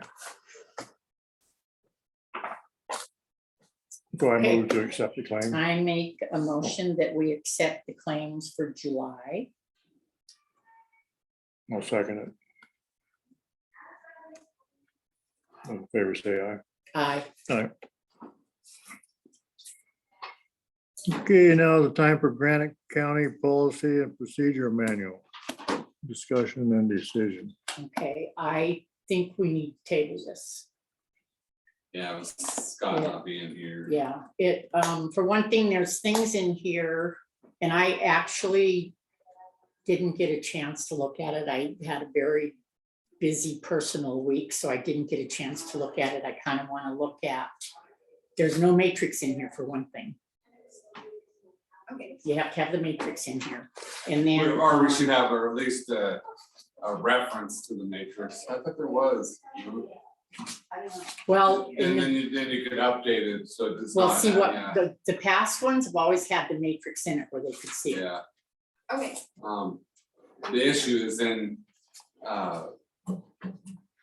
every time the matrix amended, then. I know it, but yeah, that's the way it was in the past too, but I don't know, I think you could refer to the document and you guys could then update it online, but it's a. okay, that's fine, but I don't think it's. Should have a reference, yeah. There should be, maybe have a copy of what the matrix looks like. and then this is updated every year, so. Yeah, I can do that. Yeah, Subject something to like that. updates And then the every one year. thing too, on page 16. It's for the medical and other confidential personnel information. It's vague. What I'm saying is the county maintains separate confidential personnel, medical information on files on each employee. That's good. But then it says employees' responsibility to ensure files are up to date. The employees are supposed to bring in personnel and medical files.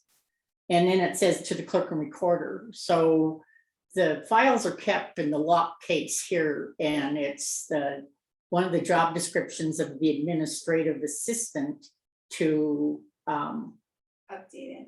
keep those updated, but then also we need to reference that we contract with human, we contract out with human resource.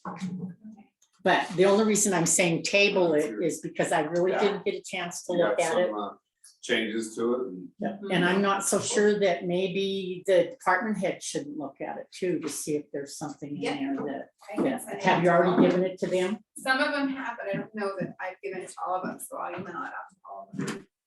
These ones didn't get signed. But mainly because Did I I miss it? didn't get a chance to look at it. Yeah. No, that's awesome. Okay. Is that okay, Chuck? Sure. Okay, it's tabled till next week. Can we have a couple weeks on it? It's quite thick. Tabled for 2 weeks. Can we do that? Yeah. I mean, I wanna read it. I know it's probably good, but I just didn't get a chance. No, that's, Yeah. Anything subject to change to draft. Did we miss some? Sorry. You were supposed to take care of that. I didn't look if he signed it.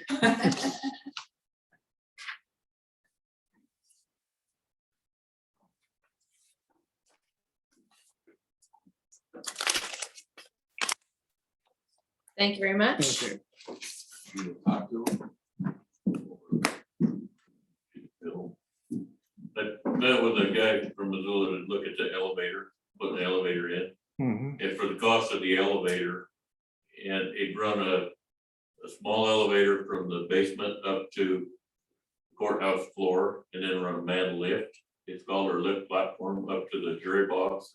It's about $150,000 to do all of that. But that's not counting the shaft. I'd have to put the shaft in and all that, but just to give you a heads up, we're working on it. I guess we had approval to do that. Talked to Janine, we looked at it. Looking at the padded cell thing for Scott, and went to Missoula and looked at their jail, their padded cell, they let me in, he let me out. But they've got a pretty unique door that I haven't been able to find or a price on it. I've got a guy, Mountain Supply, working on the toilet. It's a floor mounted toilet. The Marathon Gold Standard or whatever it is out of Florida, I forget the name. They coated their walls, and just to coat the existing cell was $35,000. That's been several years ago. What I'm thinking is if I can find the padding that meets the specs and then coat it with like the same membrane they put on this roof, that's indestructible. You cannot tear it. Unless somebody compound fractures and takes that sharp piece of bone, you're not gonna puncture it. There's no way to damage that stuff. You can hose it off, wash it, totally, do everything we need to do. I'm looking at like 25,000 for the whole entire job. To do it out of steel and run plumbing from one corner of the cell block area to the back corner to put the cell in. That'd be padding, that everything for around 25 is where I'm at so far. But haven't done price on the door, haven't done price on the toilet yet. And I need to finish the dome before I start anything else, so. Yeah. Yes, sir. But I got some, Nice weld. yeah, I got a couple more copper samples of that well too. That's the corner, outside corner, that's inside corner. Mhm. That's just amazing technology there. And that's copper to copper, it's bronze filler wire, so it's gonna expand and contract the same way. It's not gonna track out, it's gonna, you know, Oops, and that I is the shocked color of it. It doesn't discolor and it get ugly. That's just what it is. So Cool. How long does it take to Put do this that? on How the fast did camera. it go? as fast as That's you the could write it copper with a Sharpie. stuff. Really? Yeah, it's unreal. It's an amazing machine. How long did it take to set it up? Just long enough to lay it down, pinch it on both ends. Seconds. I've got a training on the machine tomorrow, and then I've got the order coming. So I've got about a third of the metal built, but it's all the pieces that are fit together that I have to weld. So got to get this machine, and then we'll start burning it together and slapping it up. Where does it come from? Comes out of Minnesota. Hmm. It's where the welder's at. They build them out there. So So yeah, you'll be the only guy in Montana knows how to do it. I'll be the only guy in Montana with a welder. The only guy this side of Denver that does copper domes, or so I found. I don't know. Maybe not. Maybe I'm the only one dumb enough. I don't know. But the jail cell thing, and the guy out of Florida that does the batting, Marathon, is that the name?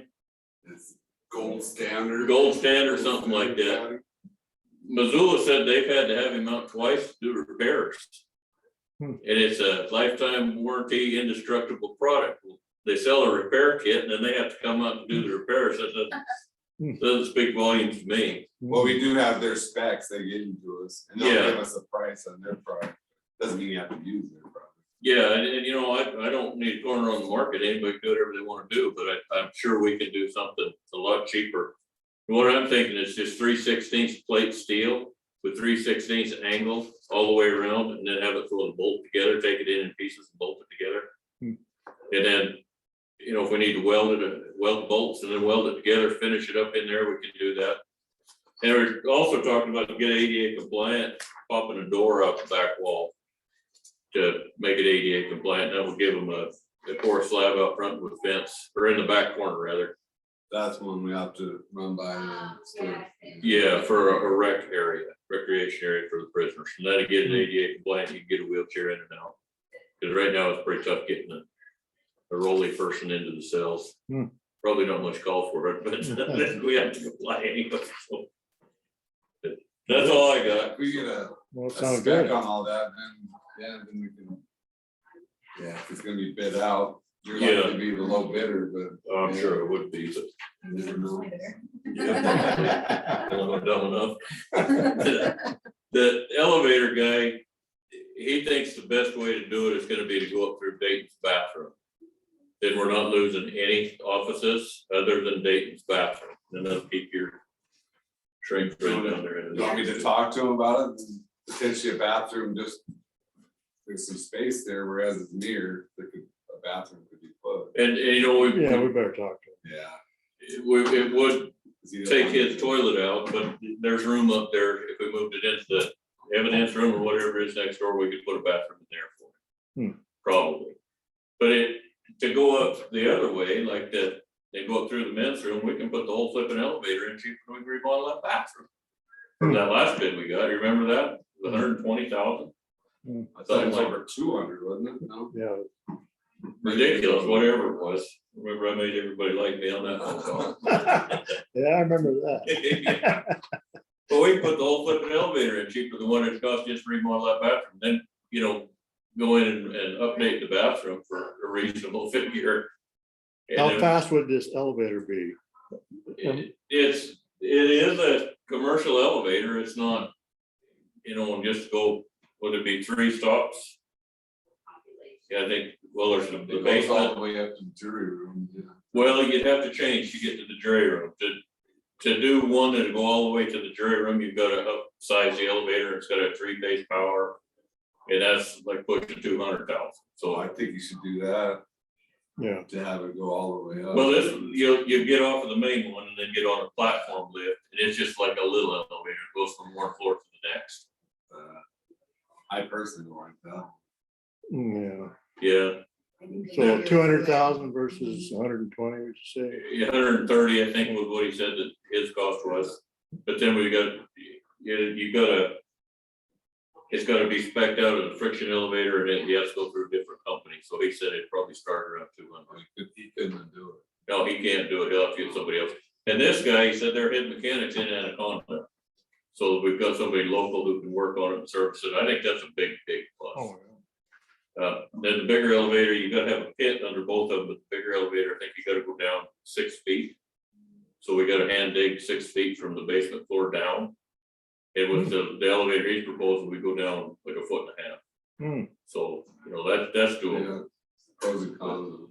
Yeah, pros and cons both ways, but to get 3-phase power here is gonna be expensive. There might be 3-phase out on the street, I'm not sure. That's expensive to get power in. For no more than to get used going to the jury box, I think we could get away with that, but whatever you guys decide. Yeah, you're right. Something about. Yeah. That's about all, yeah, that's about all I got, so. Yeah. I'll get with AFCO and see what it costs to build the steel for the chase. And then my buddy Clay and I will probably do the work, if well, I guess we'll go up for bid if we get it to cut the holes. Cutting the holes, they just be coming through the sheriff's entrance, the little stairway into Dayton's bathroom. And then down into the closet in the office, is that no? The one. Next to Justice Court, you're talking about? Yeah, that little. Oh, solid waste. Yeah, solid waste, go in the corner of solid waste office. But that's gonna be I'll talk to Judge Dayton here. don't tell him it's my idea. It's on his shots. All right. Hey, thanks a lot. Thank you.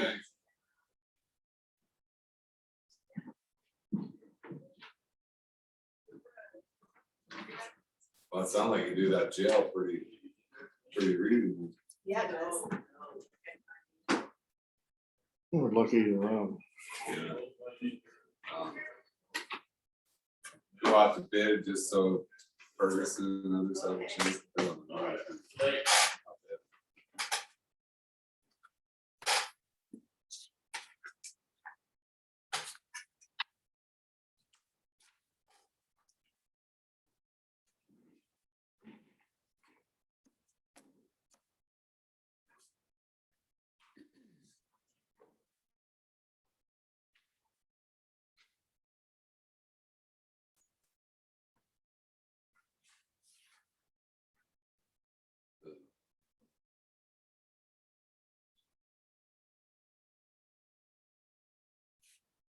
Did we already appoint? Oh, yeah, we gotta do that, yeah. I knew I'd get mixed up there. Okay. Drummond School Library District Board appointment. And we have a application.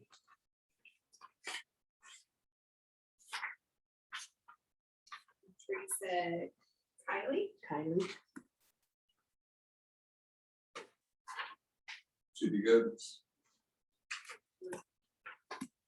So I'll make a motion to appoint Teresa Kylie. I'll second. Public comment? I think she's a great. All in favor, say aye. Aye. Aye.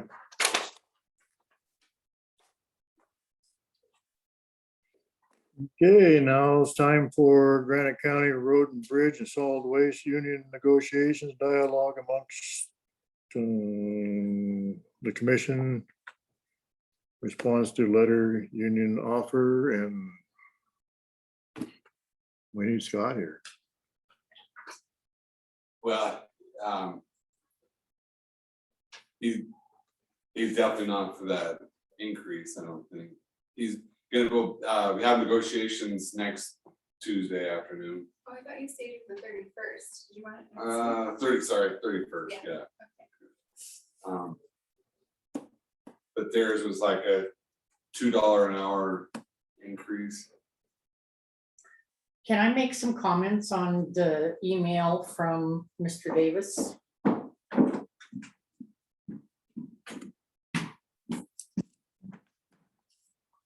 Those will get you started, but not all of them. So on, you have your copy here. It was from the previous week. I guess I can just, on the, his first paragraph states that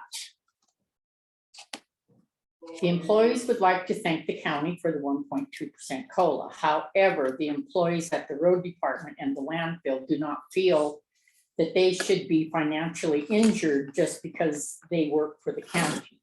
Even MACO is at least 1.8%. The consumer price index has risen 5% in the last year. Gas has doubled, and a new truck in Phillipsburg is not half the price of a new truck elsewhere. Okay, I don't understand what his last statement is, but Makes sense. MACO is 1.2. It's not 1.8. 1.8 was last year. And isn't the COLA the cost, the consumer price index? Well, they're, the 1.2, I think, is what they're going off of, is where the University of Montana, I think, does a study on it. Consumer price index might Okay, be a basis for that, but it, yeah. okay, Wasn't then, recommended to be 5% from. this next paragraph is the employees would also like to schedule a face-to-face meeting so the county can explain why employees should be financially injured and why they deserve to make less than other people in the state who do the same work. And that we've got figures, and I think with the road crew, it should be the certified value, the population, and the miles that they maintain. So I had Sarah compile a list of counties that are comparable to Granite County. And for the road mill, Granite County is right in the middle, or it's almost at the bottom. And their entry level aid wage is 2018, which is higher than anyone that's got the same. Our road mill is 12.8. Sweetgrass is 26.2, and their entry level is 18. So, and Muscle Shell, that's comparable. Wheatland is 14.7, which is more, and their entry level, they didn't give an amount. Judith Basin's road mill is 19.9, and their entry level is 17.8. So we're high. higher. Like counties are high. Their levy is higher, and ours is lower, and our wage is higher. So he cannot say that these other counties, he's comparing with counties that are not the same certification value, population, or road miles. On miles, we're at the bottom of the list for road miles that are worked for Granite County, but our pay is higher. At population, we're at the bottom, but the pay scale is higher.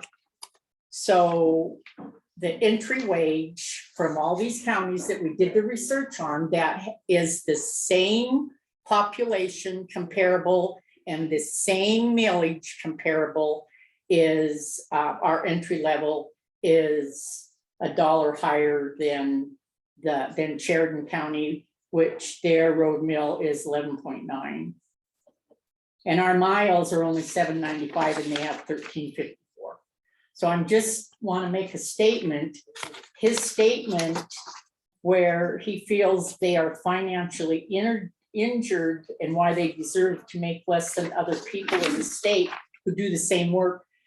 I feel it should be compared by certified value and population and how many miles they work. And in that case, we're the highest paid of all the counties that were compared. So, I mean, yeah, his claims are not valid, is what I'm saying, to justify the $1.50. And I don't know if I can make a statement. I think our fair offer of the COLA is very fair because they are comparably the highest paid in comparing counties to Granite County. So you could do it, yeah, motion to reject their offer and to counter with the COLA. Okay, I make a motion, we reject the raise of $1.50. And, but keep it at, give them their COLA at 1.2%. I'll second it. Public comment? Just supposed to be open. Yeah, it's open, yeah. Is this something that the roads budget hardship also has a big case in this, because our mills aren't covering the salary administration fees. We have to get $535,000 out of PIL just to balance the road budget this year. Is another. That's a good point. Here's Scott calling. Maybe I'll tell him to call in on the, he's calling my cell phone, but I'll tell him to call him.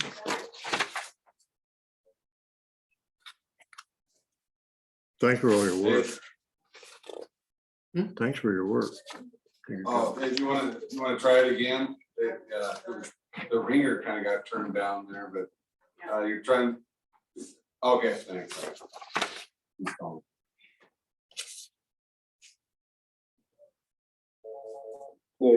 Hello.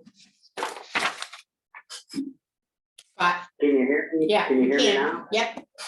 Okay, yeah, I called a couple times, but it wouldn't go through. I don't know, it just beeped and shut off, so I don't know what's going on. I got on the phone. What's up? Blanche made the motion to reject the offer and to give them the COLA.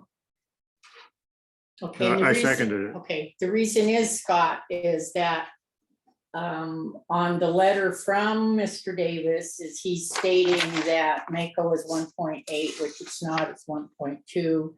And on the other paragraph where he states, why should the employees be financially injured and why they deserve to make less than other people in the state who do the same work?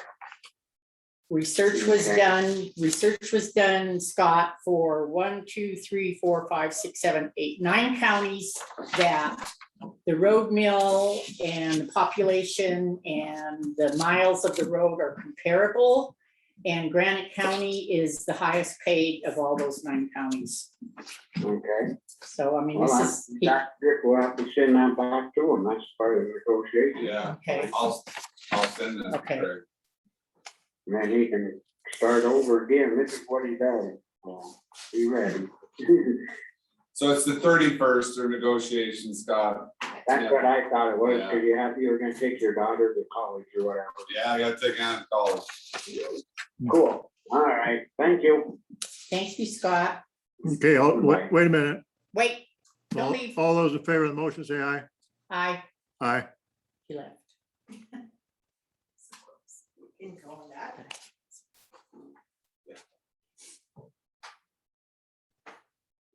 It passed, you can call him back if you like.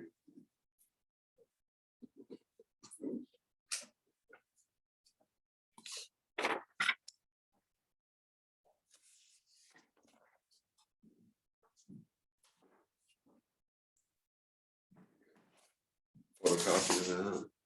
Thanks.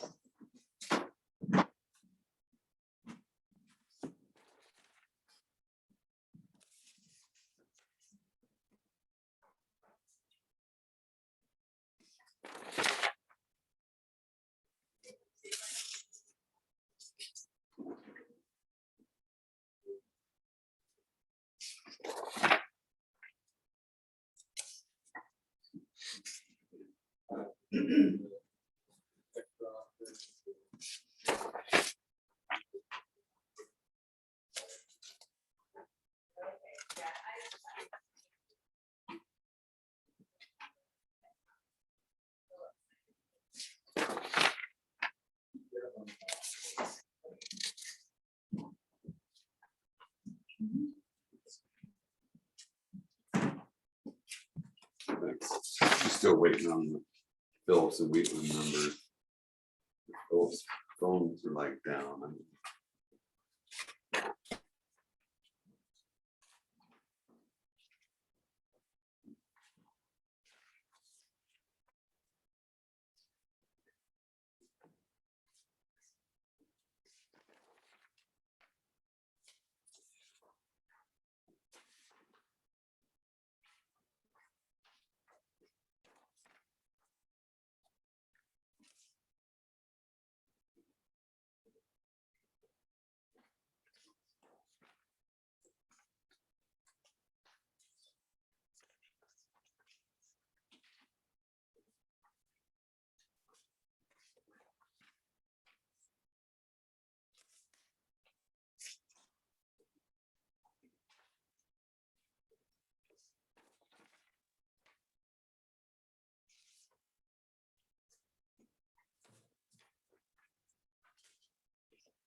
Ooh, it's warm in here. Window open more? Yeah. No, I can, Yeah. I'm capable, but Let the hornets in. yeah, I don't want hornets. There's smoke. How have you been? Good to see you. I better get up here on this, because this is super confusing. Anything with the federal government in, isn't it? No, it's super confusing.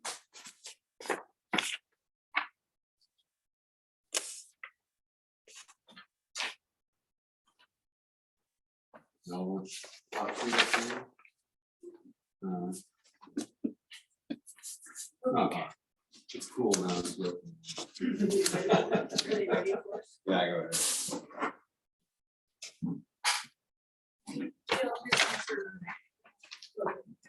Thank you. I'll listen to you.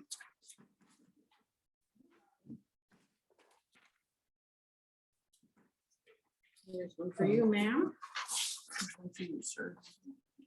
It's just, nothing. I mean, it's just kind of notes. Okay. You want me to go? Yeah, go ahead. I just, very quickly, we ready? We gotta. Yeah, go ahead. Oh, okay. Exactly. Official call. We Okay. get told that we're fans. Yeah, you probably are. Yeah, go ahead, start. I'd like to take this opportunity to thank the commissioners for allowing us to appear before you today. This is in relation to something a subject we broached a couple of weeks ago, Mayor Lee and myself, regarding the minimum allocation of restricted funds for Granite County, which is a sum of $501,801. We're making we made a formal request for this sum, the minimum allocation grant, which we would like to use the county as a pass-through, as we talked about earlier. And we have projects lining up, we being both Drummond and Phillipsburg, to use these restricted funds. So I will turn this over to Maureen right now, as you might want to, if you have any specific questions as to the mechanics of it, or what we have in mind in terms of how we would like to proceed with this, assuming that you folks are would like to do that. Essentially, what we were doing today is requesting a letter of obligation that the commissioners feel comfortable moving forward with this arrangement. Okay, With that, we should probably note for the record, just because I watch Zoom all the time with it. and Yeah, I was just so- gonna say that we're doing this formal letter of obligation from the county in regards to ARPA minimum allocation. Yeah, so just Gail Reaper is here, because sometimes you don't know who's Okay, talking. and so- Mayor Reg, thank you for that. Maureen Connor with the town of Phillipsburg. Okay, all right, as I mentioned, this is super confusing, so just, I don't know who's an ARPA expert, but don't worry if you're confused and ask questions. I just did a little quick thing here to kind of keep some of the main points outlined. This is a federal program that came to Montana, and it's the American Rescue Plan Act. Okay, it came to Montana, the legislature was very engaged in it and passed a bill called House Bill 632 as to how this money would be used. Okay, there's 3 types of funds that we're talking about. Okay, the first type, I think you guys may have put in for half of it already, which is the direct payment, and they're heavily restricted funds.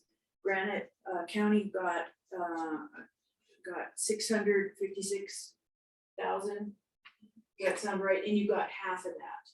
Yeah. And then you should get the other half soon.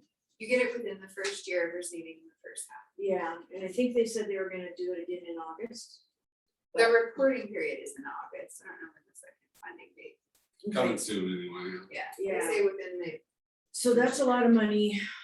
That money is heavily restricted, okay? And sadly, probably some of the things Granite would probably want to use it on, they can't. And there were several other Montana counties that wanted to do this, so they had to go back to the feds and say, can we do this? And that specific question was on dams, because there are several county-owned dams around. So that one, unfortunately, is not useful. So that's quite a big chunk of money. Okay, and that's the one that you probably signed for Billy. It was about a 5-page application. You sent it in and got 325,000 roughly. Okay, the next type of money in this is called the minimum allocation restricted funds. I mean, I call them restricted funds because they are restricted. And Blanche taught me that. Okay, you guys are allocated 500, well, let's just say 500,000 on that, okay? And that's the money that the cities are really interested in, the towns are really interested in. Okay, this money has to be put in as a grant application, but it's not really whether you're qualified to put in for it, it's just that you're doing it right. Okay, and the match on that is 164,000, okay? Okay, and that money's super restricted to sewer and water. Drinking water systems or delivery systems. Okay, and then part C, I want to tell you about because it's very exciting, and I just got the news yesterday. It's called the competitive grants. Now, if Granite County had an interest in putting in, like on behalf of the cities or whatever for systems, they could enter into this arena. Both Drummond and Phillipsburg applied for this money, competitive grants, and they threw, well, I don't really know what Drummond did, so I'll let Gail speak for herself on that, but Phillipsburg basically threw all of our money on the direct payment in as a match. And then Phillipsburg had 2 other grants, which magically we were allowed to use on this, which was the TSEP program, which is now called the MSEP, Montana Coal. And then and RDG, which is the hauling away the sludge. We were allowed to use those for match, so we had 1.2 million plus whatever. I think our allocation was 124,000. Right. So anyway, we threw everything we could into our really big project, which is, it's about a $5.7 million sewer fix.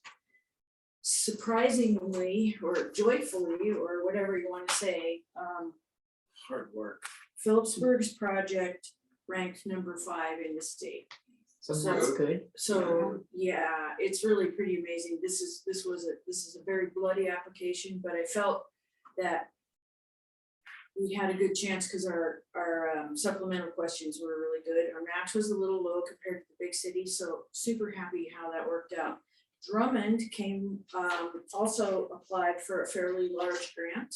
which was 3.2 million. 3.2 million, and they came in number 18th. That's still good. That's out of 300. Okay, so, Right. okay, Sounds yeah, fancy. so just to have you know, this, I'll let, you can't read this, or maybe you can, but I can't because the letters are way too little. But they have, So they're gonna award how many? we think $150 million worth, And and they're okay. gonna start from the top, Yes. highest ranking down. Okay, good question, Blanche. Okay, what the legislative committee said, it's the commission, the ARPA commission or whatever, they'll be meeting later this month. What they said, thank God, is that they were gonna take the ranking really seriously, rather than make it be a political process.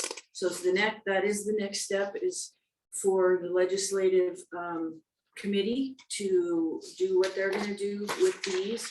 And then after that, the governor, as the trustee, then will see the list and sign or not sign or whatever. Just to kind of get a feel for this. This is 17 pages of applications. That's how many Montana jurisdictions applied for this. Phillipsburg's on the first page and Drummond's on the second page. So there's 15 pages afterwards. And so I'm really tickled that there's at least 200, I think, here. Anyway, so we're in good shape unless something very weird happens, and I don't know what we're gonna do about it, but we'll try something, but probably won't work if it turns into a political thing, but we'll try something. Anyway, so this is very exciting for both of us. Now,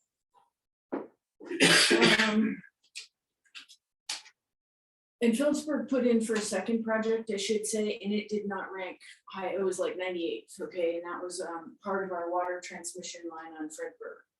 So I'll just speak to sort of long-term hopefulness. Phillipsburg's infrastructure really is decadent, and we're hoping that with this sewer project, if awarded, that we're going to be really able to take care of the sewer. We went big on the sewer because we did. So it's a small treatmenty little thing, little machine, but then we're also going to try and build a third lagoon. And essentially have it ready to go if we have to desludge one, or if there's a crisis or whatever. So, you know, I'm estimating that project's gonna probably take us 2 or 3 years to get done, if awarded. So I'm trying really hard not to count the chickens, but if the legislative committee does what they said they're gonna do, which is to honor the ranking, both of us are in great shape. Okay, so now there's gonna be a round 2 on this because they said there would be, with about the same amount of money. And what Phillipsburg's hoping, I mean, we have to do this anyway, but we're hoping that we will be in a good position to get some ARPA funny money with drinking water. Okay, but we're early stages on that. So that's what we're hoping for on a round 2, that we'll be ready for that. But it's pretty exciting. All right, now, so specifically, and just to cut to the chase, the towns would like your money. And the reason that we would like your money is, like I say, on this minimum allocation restricted funds, we don't see any place for you to really use it. The direct payment has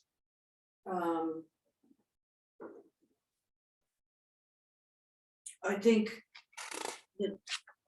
that's that 656, which you've got 325 now. We think that with the restrictions on that, I mean, this is a huge ask, I get it, but that you consider doing the match on that also. So that would be 164, and then that.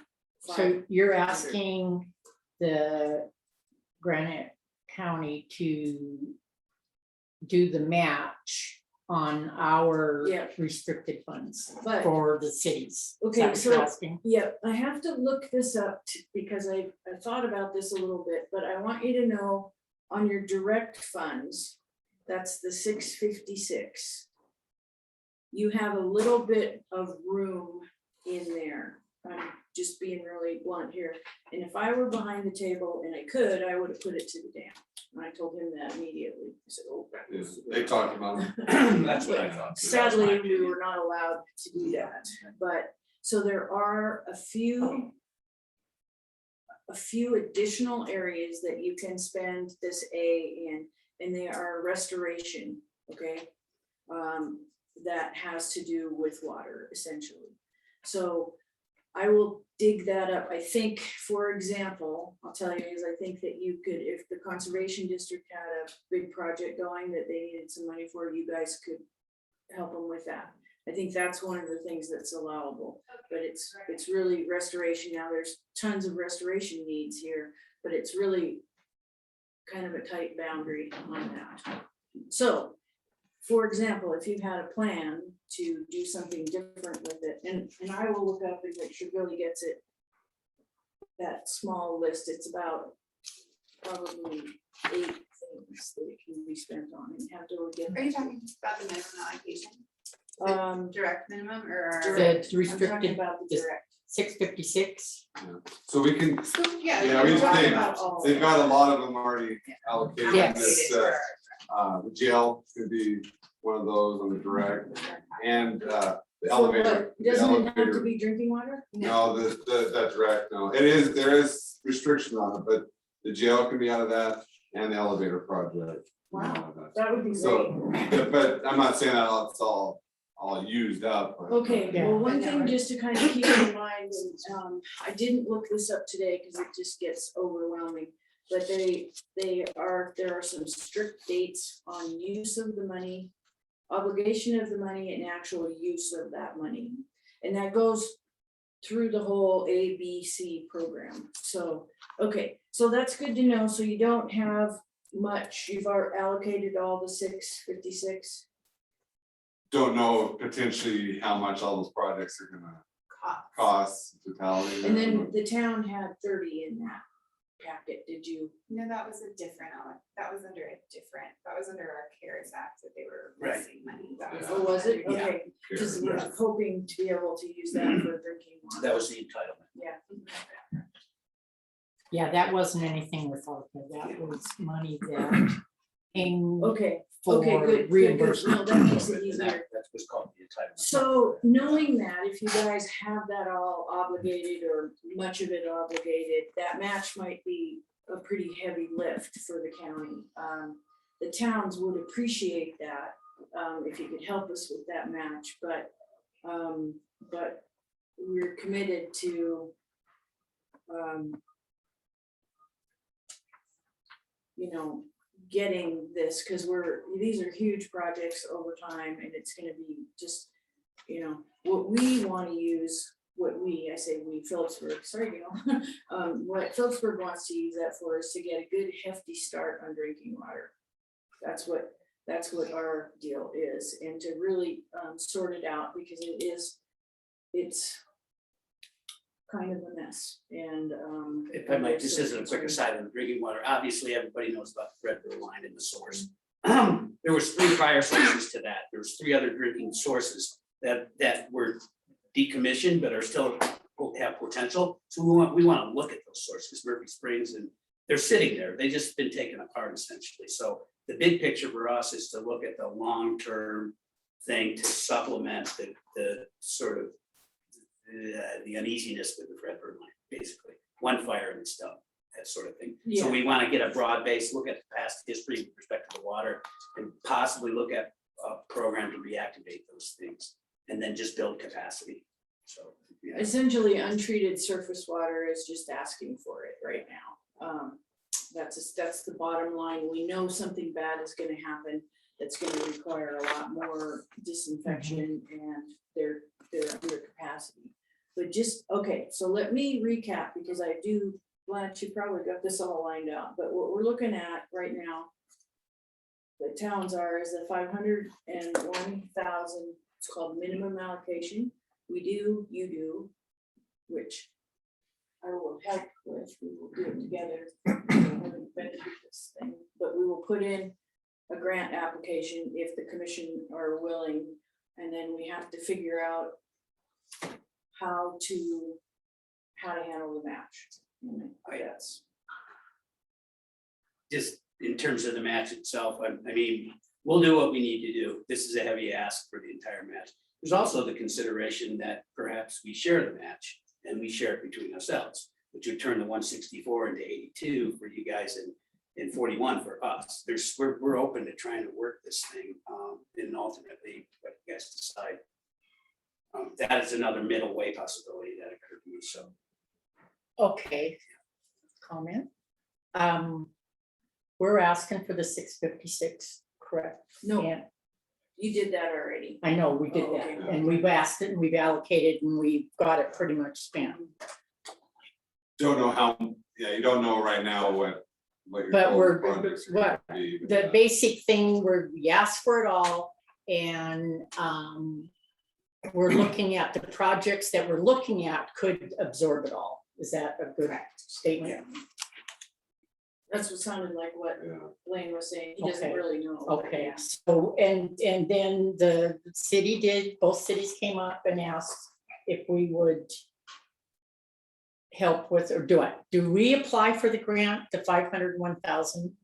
And then we would give it to the cities. Pass And through. I think we were willing to do that, but we were talking about the match of that, if we should be responsible for that. So the only thing is, like, if you're saying that in our monies, we can use that money for the match for this towns, then, and we have it, I think that would be fine. If You're we saying your have total it. projects don't amount to 656 and it's allowable, then. Yeah, but we don't know that right now. Yeah, I haven't. We don't know the price. I mean, how can we say that? I think what they're basically asking is if we have it, Right. can we work with them? If it's there and we can use, because now we know you're saying we can use our funds as a request for monies, we can use it. So we would be able to keep all that money. What happens at the end if we didn't have the money, would we have to give it back? If we spent what we needed and still had extra money, Yes. we'd give it back. And we have till 2026. Use it or lose it? Use it or lose it. So if we don't use all the funds, Yeah. is that it'll what be, am I well, getting this correctly? We have to give it back. So naturally, we're gonna want to use it and not have to give it back. And if you guys need it, you see what I mean? And within that, in talking with our engineer, I told him, hey, we went up, asked the county for this money. We hope that the ranking is going to be top notch from the legislatures to allocate that money to us. But with it, if we're working together, because that's what everybody keeps telling me whenever I make calls to our legislators or whatever, are you working with your county? Yep. Yes, we are working with our county. We went and asked for this. So in my mind, we're wanting something concrete that you guys oblige to work with us on this. I'm so glad you brought that up, Gail, and that was something I wanted to tell Granite County, was there were very few counties in this round one competitive grant application that understood this well enough and were able to work with their little cities and their water districts to do that on round one. The counties were all over the place there. It's very confusing. And so they did essentially the right thing, which is just sat on it until there was a better understanding. But I wanted to tell you that they were all over the place. I called Mako. Mako didn't even know, but they've since put up some stuff because they were probably getting a million phone calls. And I'm like, you got to help your little counties out on this.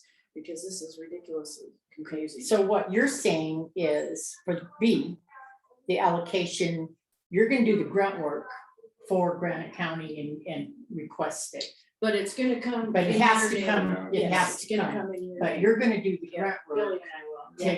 And we'll to still be work with responsible to Billy make sure. and to get that sent in to request that. Absolutely, and when we talked before, Billy's got a good grip on this.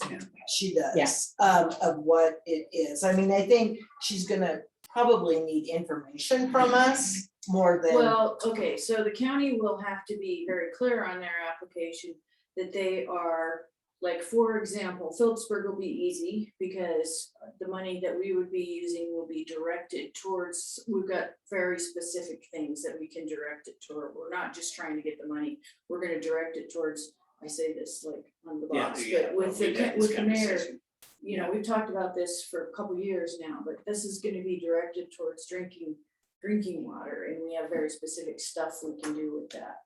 So that will come in Granite County's name. It will say, we wanna give this money to Phillips, this amount of money to Phillipsburg to use for drinking water. Yeah. Potentially then it would say, same thing for Drummond, we wanna give this stuff for Drummond to use for a blah blah related to either sewer and drinking water, okay? So the grant would go in Granite County's name. And then just for fun, the state on the grants really encouraged us to put in what I felt was a prodigious amount of money for admin. So we'll do that again, which is great. That would be the counties then. And then also the state's very concerned about counties and cities getting stuck with the federal audit. So they're making everybody put in 21,000 for a federal audit. So of that 501,000, we will probably subtract 41,000. So as actual monies, because that admin and the audit money would stay with the county as the principal. That makes sense, yeah. One thing I think you could do now, if you're proposing a motion now, is to approve the filing or applying for the grant for the 500,000+ and say that the match would be on the towns, but if the county has direct ARPA funds available, then they could be like match, that could supplement the match at that time. So you can make the commitment now, but not commit to using your direct ARPA funds right now. It's a thought. I think I understand, do you understand? Yeah. Got some questions? Okay, here's in a nutshell, it's this, if we can help them with their match out of our 656, if we don't need all of it and would have to send it back anyway. We don't know that. Well, wait a minute, that's what I'm saying. We don't know that, but I think we need to do that grant and for them to do that grant and get it in there so they can get it. If we can't, then then you start over, right? Well, certainly with that, then we being the towns would be responsible for the total amount of the match. The way I think it's what we're developing here is a good idea. In the end, if you come to us and say, we've spent every last penny, sorry, we're like, thank you for what you gave us. Yeah.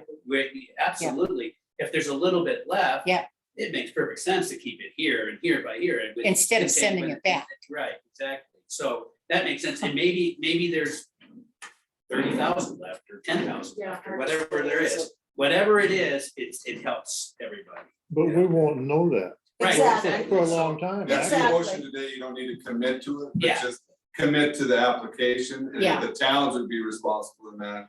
But the county would look at if there was ARPA funds at the end left over that could be used, then you would So you would use it. what they're asking is, would we do that B? Would we? 501(801), yeah. And I think we should. I don't think it's gonna, if we can help, we'll help, is all I'm saying. It's not a promise for you guys Yeah. to pay for it. It's just, they need to get this grant in to get this money, otherwise there's not this money. We're getting our money. We're getting our money. Whether we can spend it all, that will be decided in the future.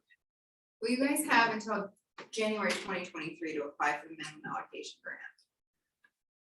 You do, but we don't with our, with round 2 opening up as soon as round 1 is over. We need to get going on, the town of Phillipsburg used virtually every penny we could scrape together. In fact, I got really yelled at by the clerk. But to do this big application. So you could sit on that minimum allocation, totally, it would be doing whatever the interest, I don't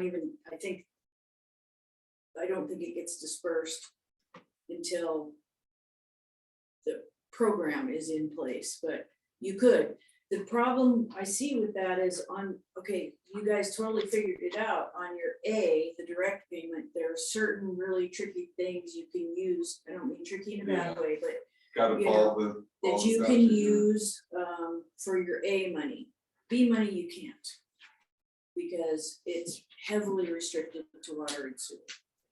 So, and not like irrigation water, like drinking water. Yeah. Okay, so that's the thing is, unless you, in the next 4 years, we're gonna start up a drinking water district or a sewer district, which would be, go for it, there are lots of fun, I just tell you. I don't think you can do it if you got a gun to their head. Okay, we gotta move on. What's your vote? My motion is that I feel Granite County should help with the grant for the minimum allocation, and then do it now and not wait till 2023. And I think as long as you've got a help with that, and I guess I'm making myself too long. I would say apply for the minimum allocation grant. The matching funds would be on the towns unless there's Okay. unless there's sufficient. Yes. Maybe money's left over. Yeah, and I want you to understand that I feel that if we have it and we've spent what we needed, but we get the whole thing, let's help out the cities. That's so I say we do this, fill out the minimum allocation thing for the. Apply for the grant. And Maureen, you are doing that for the town, and you would work with Billy to get it sent in. I did the competitive grants for the town, and then this A, the direct payment. And then, yes, I did do it for the towns, let's just put it that way. Yes. Okay, so C. And I will help Billy for free with this. It's pretty much. the Well, same absolutely, you're doing it, you're helping with the town for this, and you're willing to help them. But I'll make But- sure that the grant. And like with C is that right there. C is this, Yeah, and this is and round that's 1 of C. Done deal, that's Yeah. your guys', it's good stuff. And I might say real quickly about timing, then we're fine. We were, I think, part of our success so far with this was momentum. And we Yes. didn't hesitate, we kept building Yeah. and building, and it's the same sort of situation. Yeah. We want to keep the momentum Yeah. going, because this Yes, stuff is absolutely. hard to kickstart. And so now we're underway, we're at a glide path, that's good. So with respect to the deadlines, I think that the sooner the better that we do our side. I've got stuff sitting on the shelf right now that I Yeah. could pull off as soon as they're ready. So, There would be yeah. no reason Granite County would stall on this if we're saying we're willing to. So when do they have to have the matching funds? That's not for down the road. It'll Yeah, be- it's actually, they have to approve it, and there would be like some kind of weird paperwork that would come back to Granite County, probably called a contract. You're gonna send us this money, and we're gonna send you that money, and then you're gonna call the towns up and say, get your matching. It's not gonna be quick, Chuck. Yeah. And the one thing is, we've got to apply for it. If we don't get it, we don't get it. But we've Yeah, got to that's the apply other for That- it. that's The the monies are difference. there. Yeah, so the monies are there to yeah. get. If we don't Yeah. apply for it, we're not gonna get it. Yeah. This is good faith, working with the towns. I think we need to do this. There's my Okay, motion. as long as we're not committing to the 164,000. No, we're not committing. We're not. Drummond understands Make that. sure If that's we in. get to 2026 and you guys have money left over and you can't figure out how to spend it, what I heard was that you would be willing to consider Yes, giving some of that back to the town. yes. But I suspect if it were me, I'd have figured out how to spend it. I think you guys probably will, so. Okay, I'll second that motion. There's any public comment?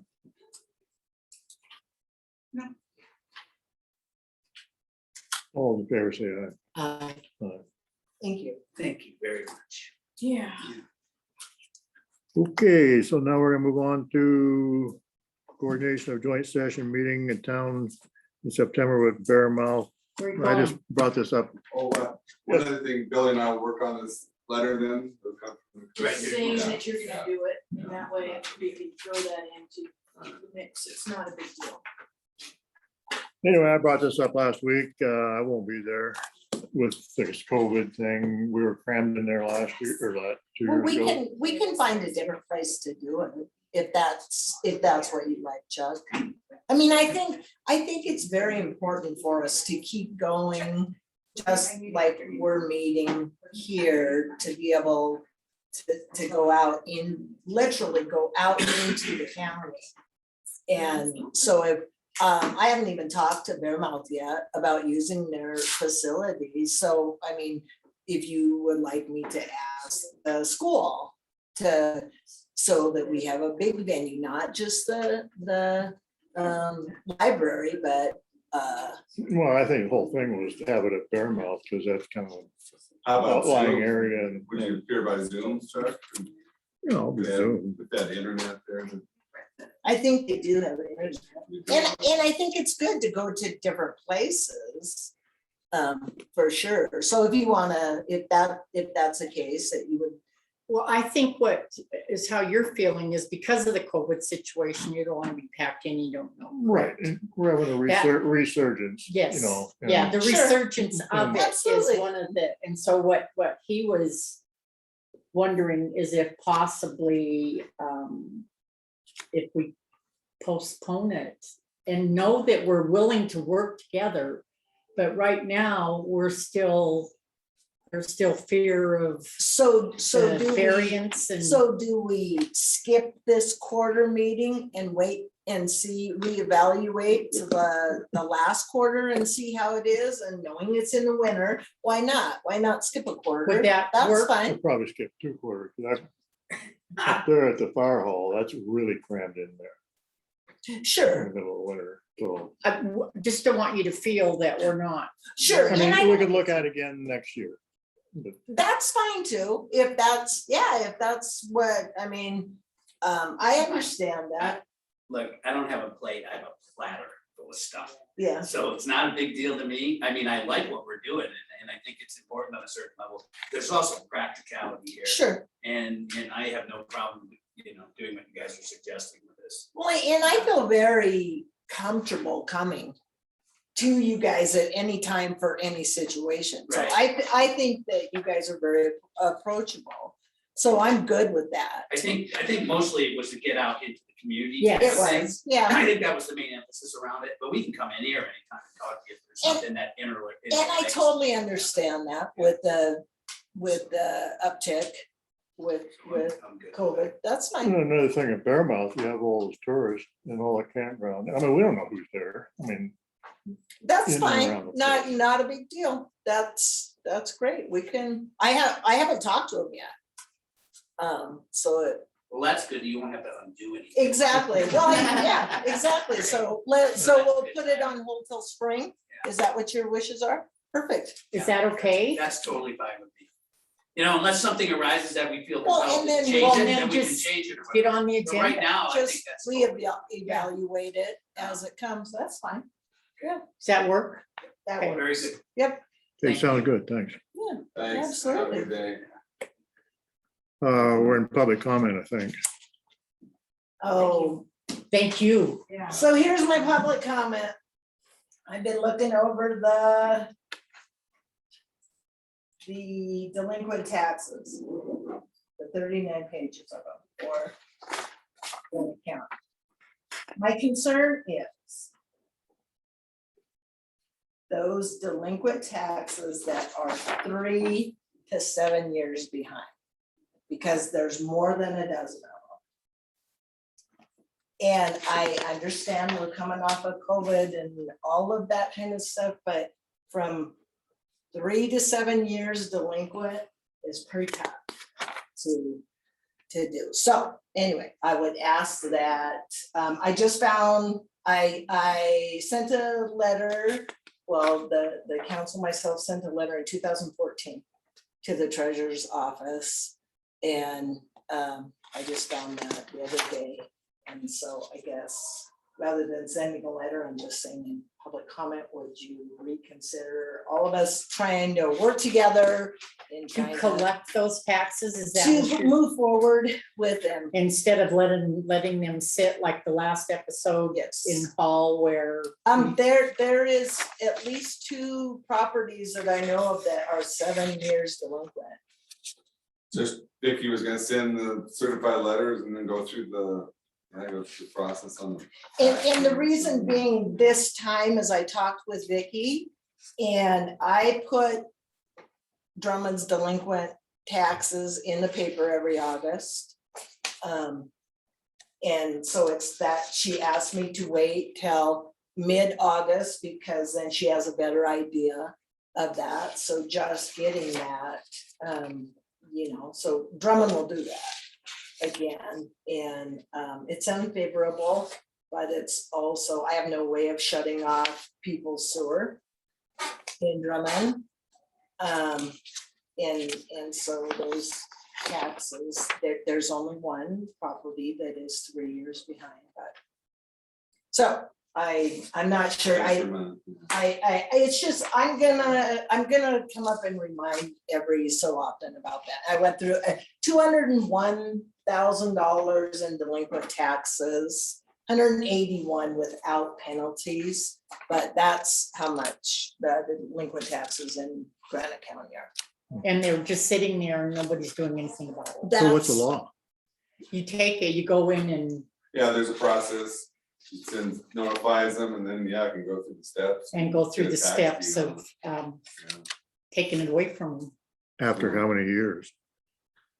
There's a process, there's a time frame of. I mean, like 4 years, 3 Well, years? No. anyone that's late or Delinquent? whatever, she'll send notice to them on, but yeah, the 3+ year ones are. they're gonna be Yeah, 3+ taxed on. year ones you're gonna get, it's immediate.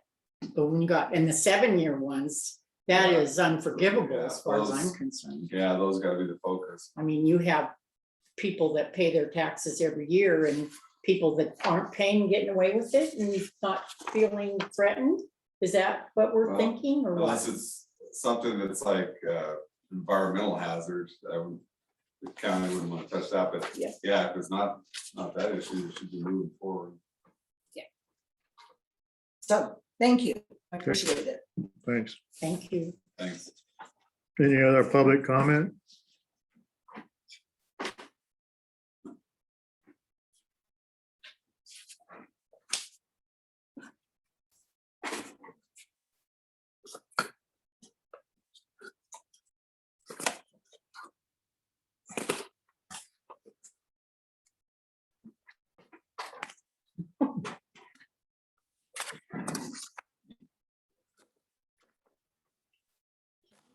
A little better than this box In your for fancy correspondence box? Yeah, we can. I'll look around. Yeah, the little somewhere it's easy to, shelving, like 3 layers. yeah, a little shelf or something where he can reach in and get it a little easier. Guessing Mike made that Do 20 we- years ago. Yeah, do we have enough in our budget to maybe get? Nope. If you don't, you can have some of my budgets. I'll find you something. All righty, I'm out of here. Okay, thanks. Thanks. Yeah, I'll send that to Craig. What time did we talk on the 31st? At 2, but I was wondering if you could move it up, because I'm trying to fill in that agenda, but All right, I'm not having a lot to fill it I up will, with. I'll send Craig an email now. Thank you. I don't know what the,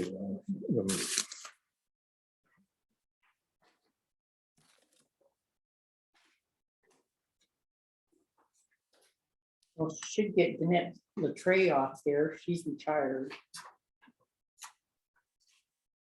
Maybe, I think.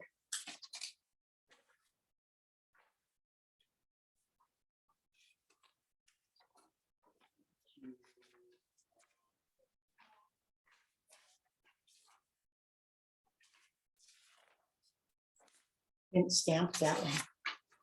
I didn't.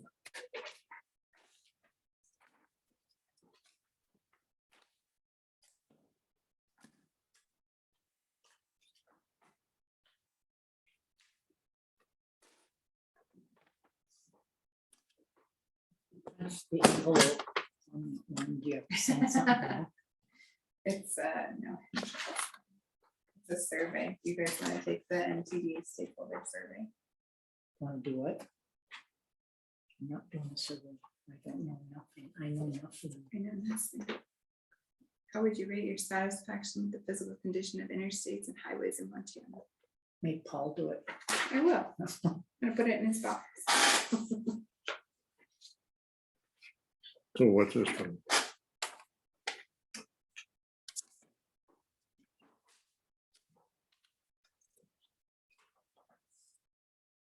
Oh, Chuck, I'm gonna send you the agenda on Wednesday evening too. Okay. Cause I have to take a 4-H'er to fair. See, one, okay. Okay, are we?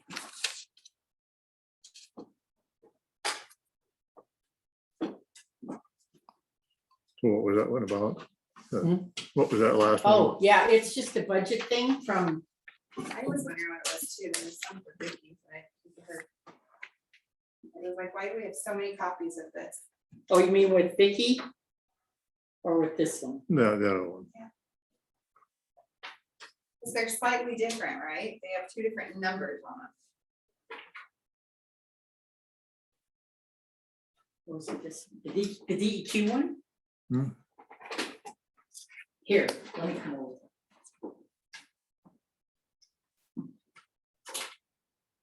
No, the other ones, the other one. Oh, for the junk vehicle program, I think. Yeah, that, we do that every year. We get a budget thing that allow us so much money to haul junk vehicles. Okay.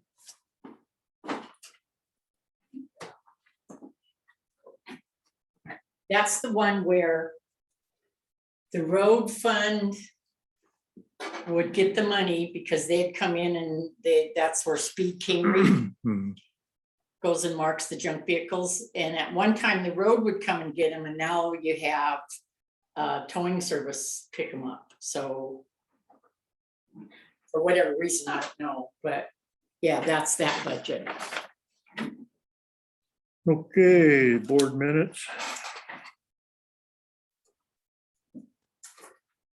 I have nothing. Do you have something? Mm-mm. I